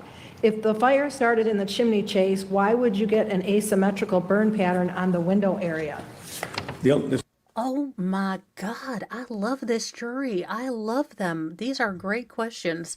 Fire the lawyers and let the jury ask questions. There's only one picture, I think, that was shown. I don't know in Mr. Leroy's, I don't think he showed any other ones. But the dash cam from the sheriff's department, first arriving sheriff, you can see that the wind was coming out of the southwest, going across the house to the northeast. That's the explanation. Well, ventilation and fire suppression also. How common is it for you to be called to review a case done by someone who was an expert in their field? Common's kind of a common word. I guess if I took percentages of how many fires I do and do somebody else's, Well, the common tenet of Moism is personal accountability, and unfortunately, our motto is just because we are having a shit pain or emotional day, we are not allowed to take our garbage and dump it on someone else. That's kind of the personal tenet I live by, or I'm trying to live by now. So even on high pain days or bad days, I'm really trying to remember that, it's not fair to take it out on others. That being said, squirrel, yeah. a technical review as opposed to my own, it would be slight. Having not been to the house yourself right after the fire, did you at any point talk with Mr. Leroy to review any part of his investigation, to ask why or how he came to any conclusions? If not, why not? Okay, I relied on his report and other information he gathered. Normally speaking, we don't communicate, although we had the federal evidentiary hearing, we may have spoken a little bit, but it really wouldn't have been getting into the meat of the matter of the fire. It would be what he reported and what he testified to and what I testified to. You stated there are two editions of NFPA 921, one published in 1992 and one in 2024. Are there procedures and codes in the 2024 edition that are not in the 1992 edition? I wish I'd have brought both of them in. They're in my car. The 921 today is this thick. 921 in 1992 was 1/5 of the dimension of this book. But I didn't mean to confuse you. These are not the only two. They're published and printed almost every 3 years. The first one in 92, then there was one in 95, 98, 2001, 2005, then 2008, then 2011, 2014, 17, 21, and then this book. Each one of them, became more refined, had more information for us to have a better knowledge base. A lot of the book really doesn't have a direct relationship to what Mr. Leroy and I do, but it's something we should know about and how to proceed from there. More about electrical and mechanical, and they've added more about wildland fires, seaboard vessels, big, not just a boat, but watercraft, I guess, put it that way. Okay, so there are some differences? Yes. Okay. Yes. And which edition are you quoting from today in regards to fire investigation, procedure, and regulations? Everything is from the 2024 version because it's not a standard, if it was a standard or a code, you would rely on the code or standard of that moment. But this is never, well, by the volume, because it's ever changing or ever more additions. And today, I need to be testifying to what was in 2024. Wait, so you're telling me you are judging this man by standards set in current year or last year instead of the standards that were applied in 2007? Does that make sense to anyone? Is the 2024 edition of the NFP 921 relevant to analyze information, data collection, and excavation from 2007? Yes, it expands upon it, and what was done in 2007 might not have all of the different things that need. No, it means that you're judging him by a yardstick that has been expansive years and years and years, and you're judging him by something that has, again, knowledge compounds, and with the greater knowledge, you can always put greater information. You cannot test him and, judge him by greater knowledge found today. Now, unless you are saying this is completely cumulative and anything that's in 2024 would have been in 2007, but you still run into the same logical fallacy that 2004 is going to include advances in technology, knowledge, and, professional standards. So it is not the yardstick to use. This is the dumbest thing I've ever heard. This is why I can't watch Avatar 2.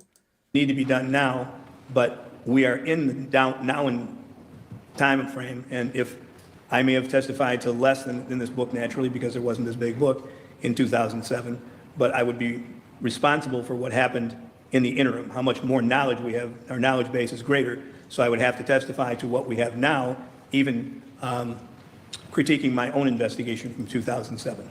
Okay.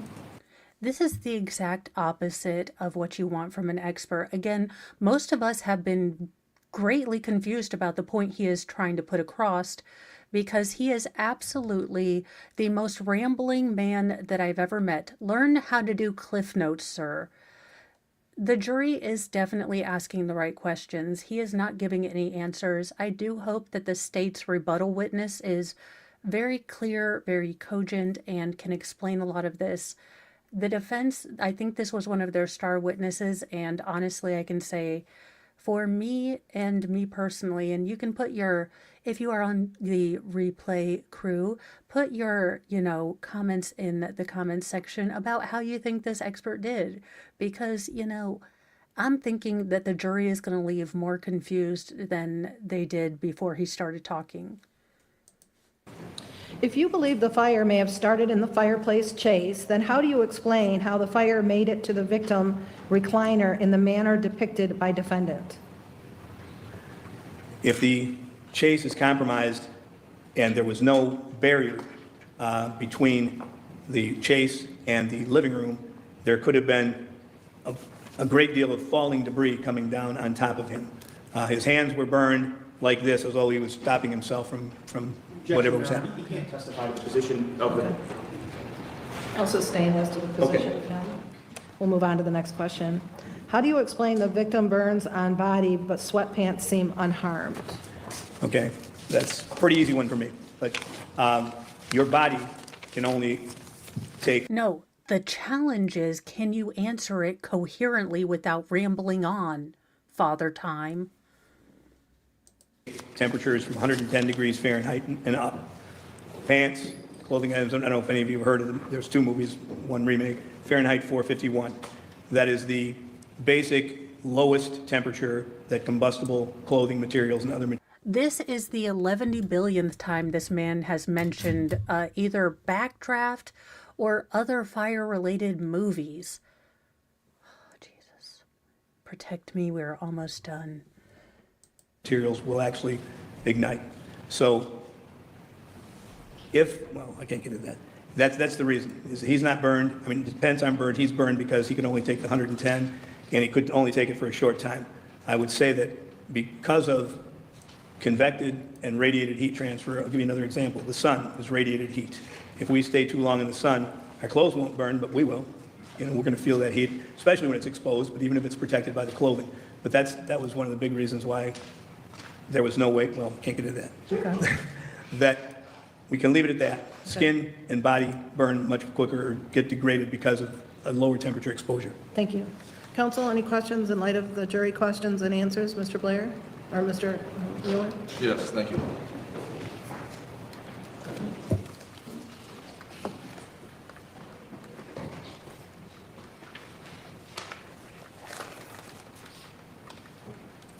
Probably going to go backwards because it's freshest in my mind. This idea of skin burning, but the clothes didn't burn. Does NFPA 921 speak to that? They do, it does. Do you have a section on that you can tell us about? Not sure if I have that section marked anymore. I might have taken it out, but I'll find it. How about section 24.2.5? And 24.2.5.1, how about we go there? Okay.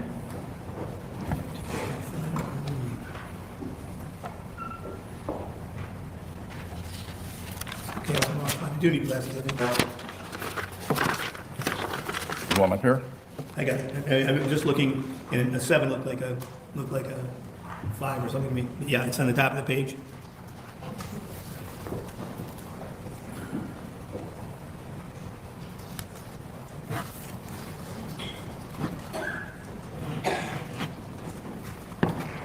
Yes. I got it. 24.2.5. 24.2.5, yes. All right, what does that tell us skin burns at? Thermal burns begin. Wasn't the section I thought it was going to, but let me see.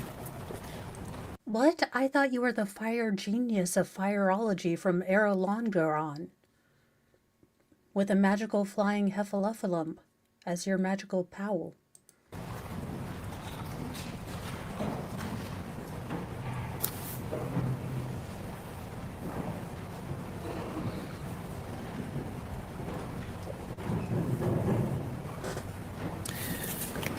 Maybe I need better light. Huh, it's almost like you haven't read the book in a while. Dang, don't you know the answer? I thought you were the fire expert from fireology school.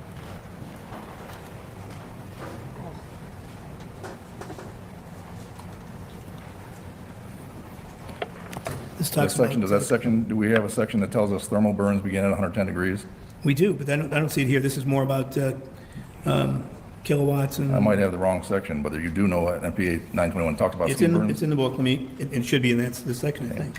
Do you remember what Dr. Markey said the burn, how he described the burns as thermal burns? Yes, Okay.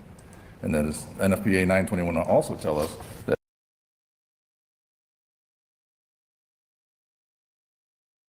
Yes, he was in a fire, not a chemical plant, so he didn't have corrosive or basal burns.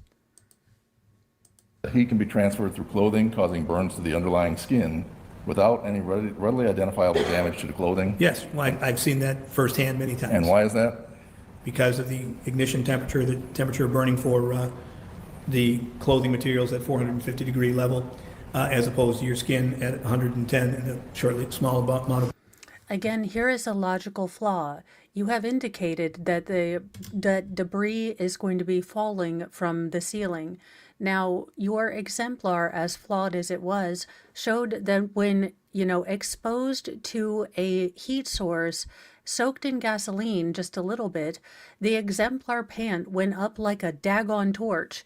So if there is falling debris, how does it magically only fall on Todd's, upper body and doesn't ignite any of the pants, underpants, or, socks? Again, it can happen. It is possible, but, it's not probable. So again, for this scenario to work, if you keep an open mind and you do use the scientific method, that's a question you need to ask, because how did that happen? Was he protected by a magical blanket of asbestos? Above. There's a picture that's up on the screen. I think it was addressing a question about some damage more to the north side of these bay windows, which would be the left, Yes, right? And then you mentioned a photograph from the in-car video Yes, Does that show the wind blowing toward the north? yes, Okay. Would that help account for the fact that you may have more damage to the north side? absolutely.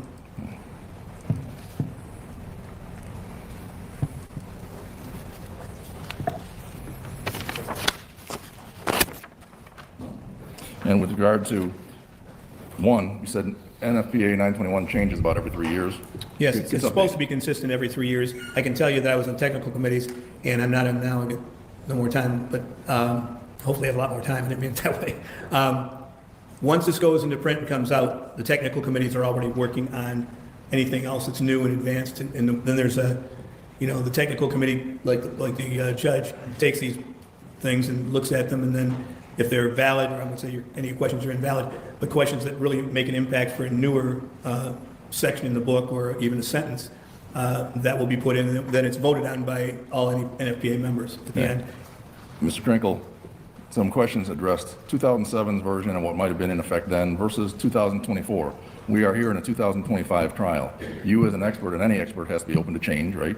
Absolutely. So what standard or what guidelines NFPA 921 apply to this trial and this criminal case in 2025? It would be the 2024 edition.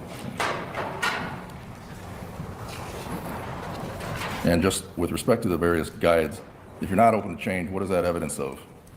Can't be stagnant, you always got to be moving forward and learning every day. I learn something every day. No, you learn through your lens, sir. You take everything and you have denied, actual expert opinions from others because it is Tringle. Come on. I know his name. Tringle. So Trenkle. Tringle. And thank you, Karen Singer. And we did try the coffee. My daughter loves it. She's much more of a coffee drinker than I am. But I did ask her to save some for iced coffee. But I told her to put the bag in the freezer. I read how to keep coffee beans, so hopefully I'm doing it right. But she does really like it. So thank you so much, Karen. And thank you for the super chat. As soon as I find the tags that I just got, because I put them away and now I can't remember where I put them away, I will make tags for the swear jar. Thank you so very much. All super chats and everything will be going towards improving the channel and my trip to Dollywood. So I have wrangled, a free pass from the Little People. I am sorry, Jennifer Swift. I got a little discombobulated and thought that it was for the Stermer trial. It was actually a totally different trial. I just got really excited that she might be going to prison. Now, Linda being guilty is my own personal opinion. I do have a bias in this case. I think she is guilty as sin and twice on Sunday. That being said, this is an open chat. We don't, jump down each other's throat if you have a different opinion. But, this is the Petty Express. It is not the Impartial Express. So I feel free as conductress of snark to go ahead and, just judge. Every day. Sometimes it's irrelevant, but like stepping on a Lego coming out of my bed. Oh, I have a question. Yes.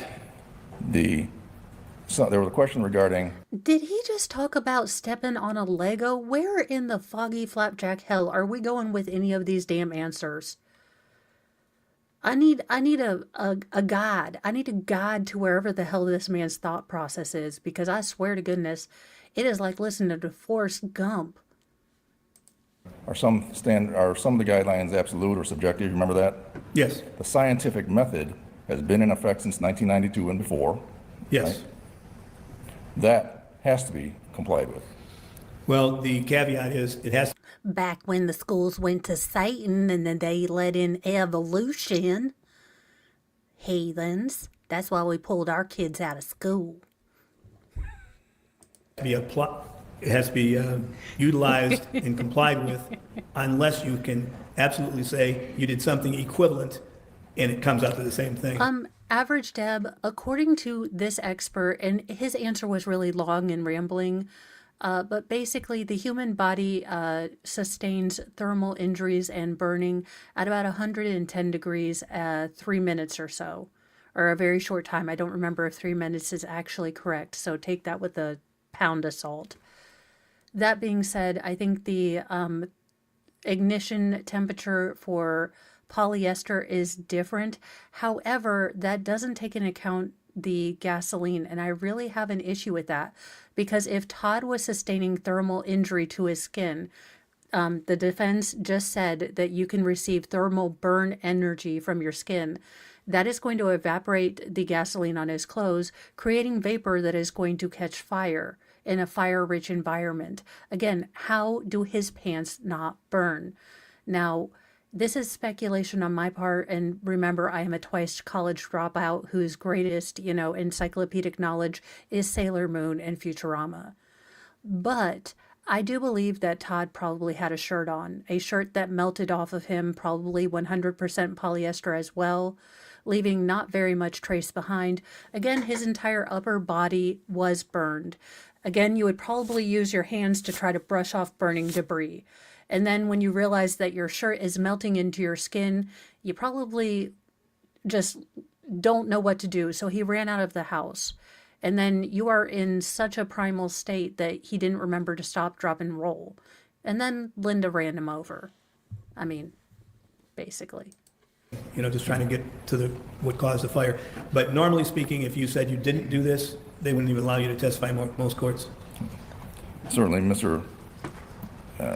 Leroy was subject to scientific method in 2000. Kiwi Green, yes, they were tested. Now, according to, there are a couple of issues, so this is going to be a little bit more of a longer answer, but I will try to answer it fully, if that makes sense. The defense has contended that since both the sweatpants, underpants, socks, and the jacket and clothing that Mr. Michael, the neighbor, put on him were all put in the body bag along with, I think, Todd's body, that there was some cross-contamination from allegedly the neighbor's clothes onto Todd's clothes. That was the defense's argument. Now, the state had the clothes tested.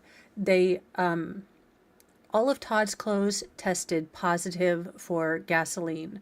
Now, the neighbor's clothes did test positive for some gasoline, but it was more evaporated. Now, according to the tech, and I'm not a scienceologist, I would recommend, I think it is day 3, but I will double check to let you know.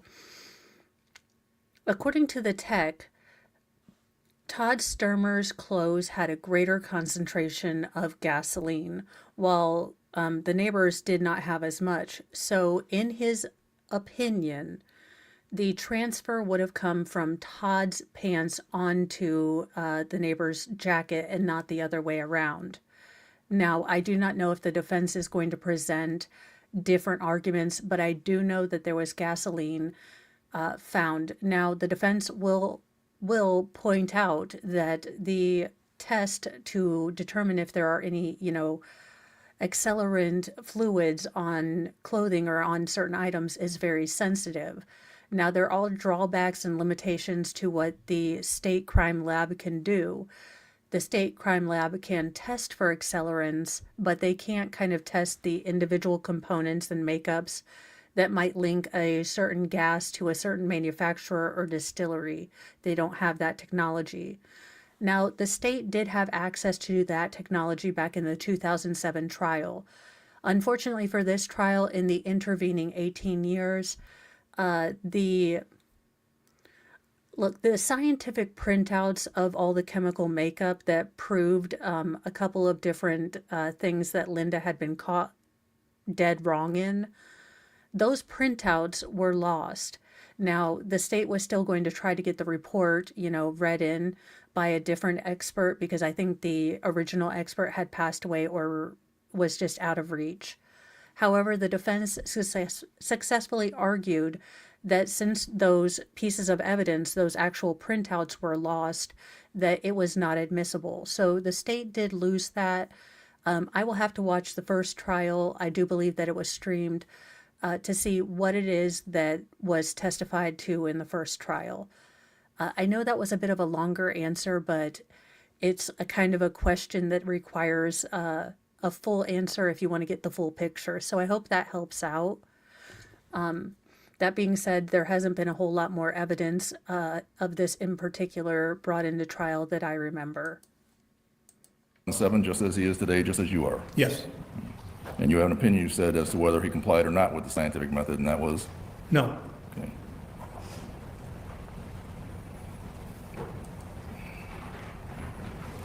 And the excavation principles in NFPA 921 are the same now as they were back way before 2007, right? Yes. So, Yes, adequate, not archaeological. Again, words matter, and if you are a lawyer, then you know the importance of words and using the correct ones. And in no way does it say archaeological. Again, this science is particularly subjective. So what is adequate to one, investigator is not going to be adequate for another. So again, I do see some standardization coming soon, because while these arson cases aren't prevalent right now, I would think that this is going to be challenged just like ballistic evidence, because it is so subjective. There are so many human elements in it that I think that defense attorneys are going to start challenging a lot of this. so the fact that he didn't do what he told the jury he did, that would be, in effect, you're held to those same standards. Yes, you are.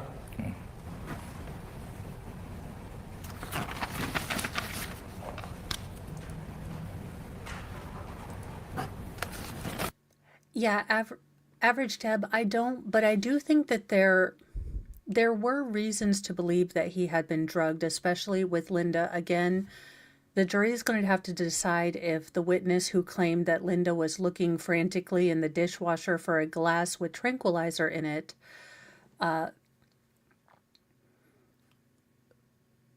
if that has any bearing, if this is a friend with an axe to grind. There are some holes in the state's theory and evidence, but again, even if you clear Linda on the arson, I don't know how you are going to get her, off scot-free for running over her husband. At the very least, isn't that, great bodily harm, vehicular great bodily harm? I don't know, a Darrell Brooks charge? So many questions. So don't care. Gentlemen, Yes.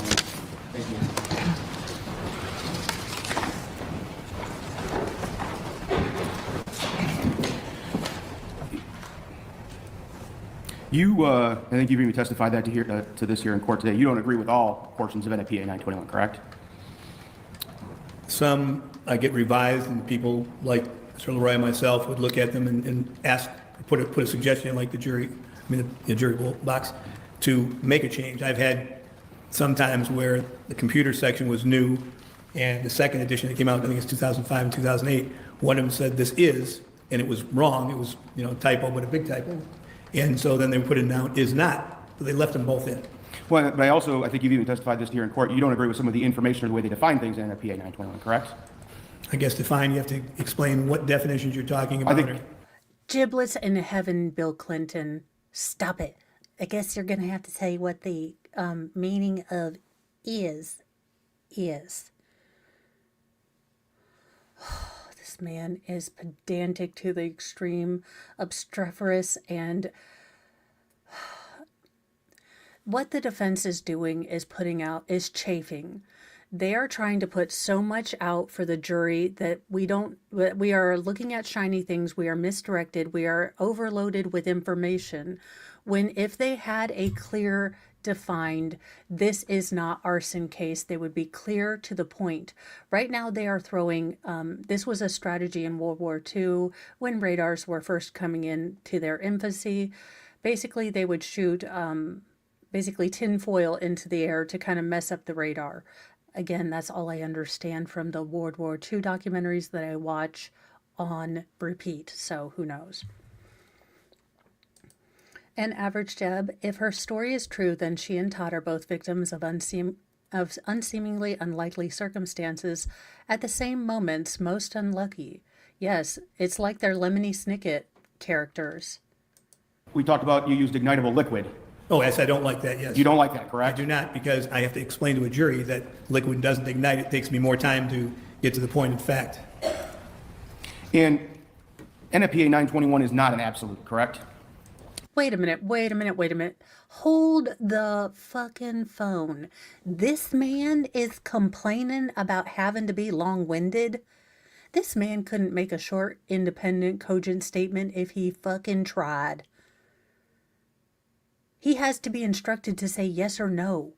Like he is a new hire, like he has never been in a court at all. In fact, he backtalked the judge yesterday. So, sir, it takes me longer to talk to the jury. Sir, you had to be told to shut up and answer the damn question at every point during your paragraphs of talking. Correct. There's no requirement that you follow it, correct? Requirements. Legal requirement. I guess there is no legal requirement.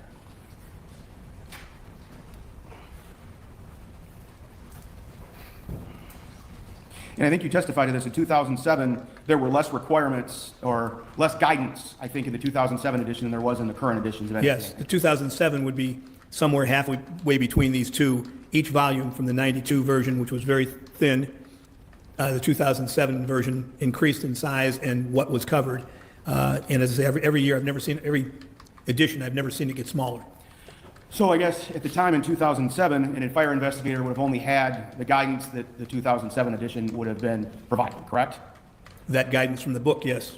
And would have only had then that guidance when conducting their investigation, writing their reports, so on and so forth, correct? Right. We don't carry the book with us. Because you would agree with me that looking back at something from today's standards to 2007, that's kind of reviewing something in hindsight, correct? Yes, like I said, I would review my own now and probably criticize it in a critique of what I didn't do the times before, but it wouldn't be critical.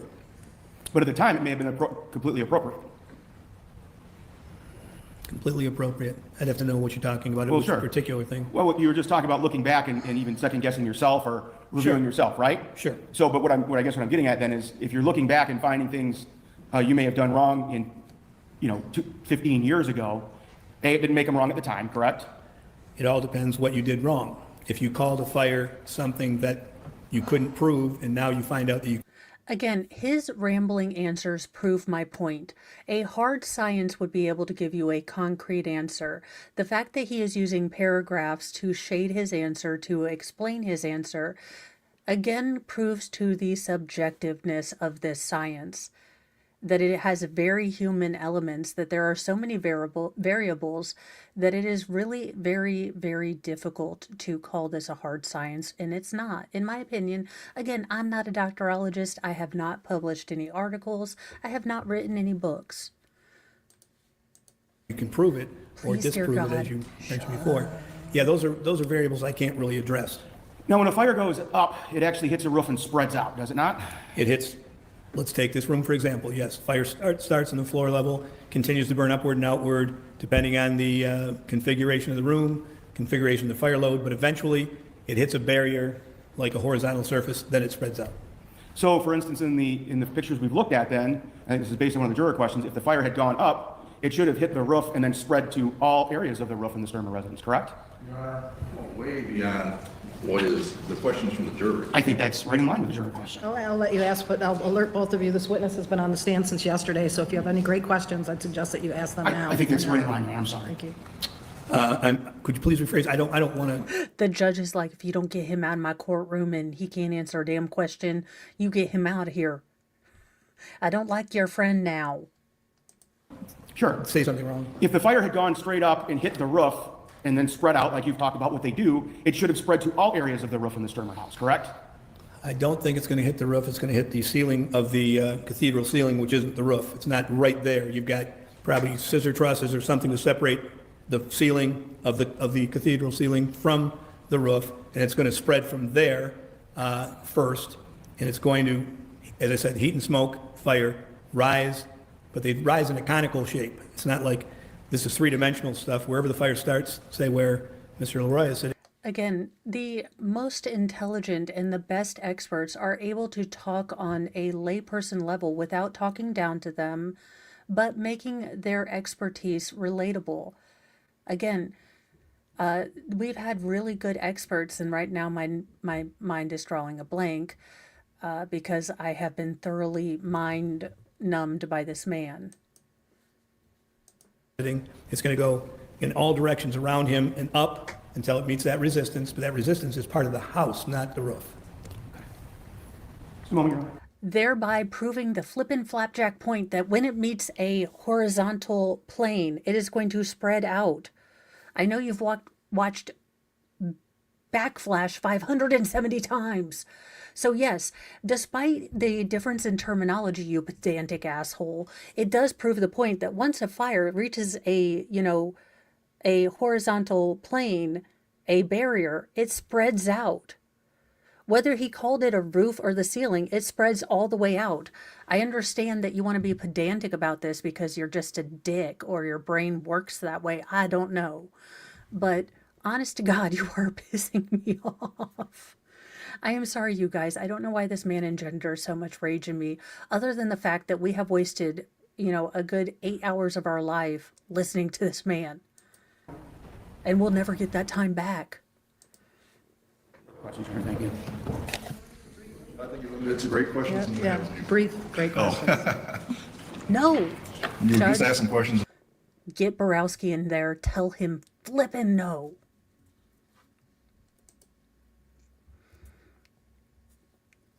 Yes. Again, I get the feeling that this man has built his entire identity around his sort of persona as a fireologist expert. And he really clings to the sort of mindset of he likes the appeal to authority. He is the authority, and he likes that. About complying, excavation, documentation, those For were, fuck's sake, we're not taught. No, we are done for today. The Petty Express rests. Let's take a look at tomorrow to see what in the BS we are looking at.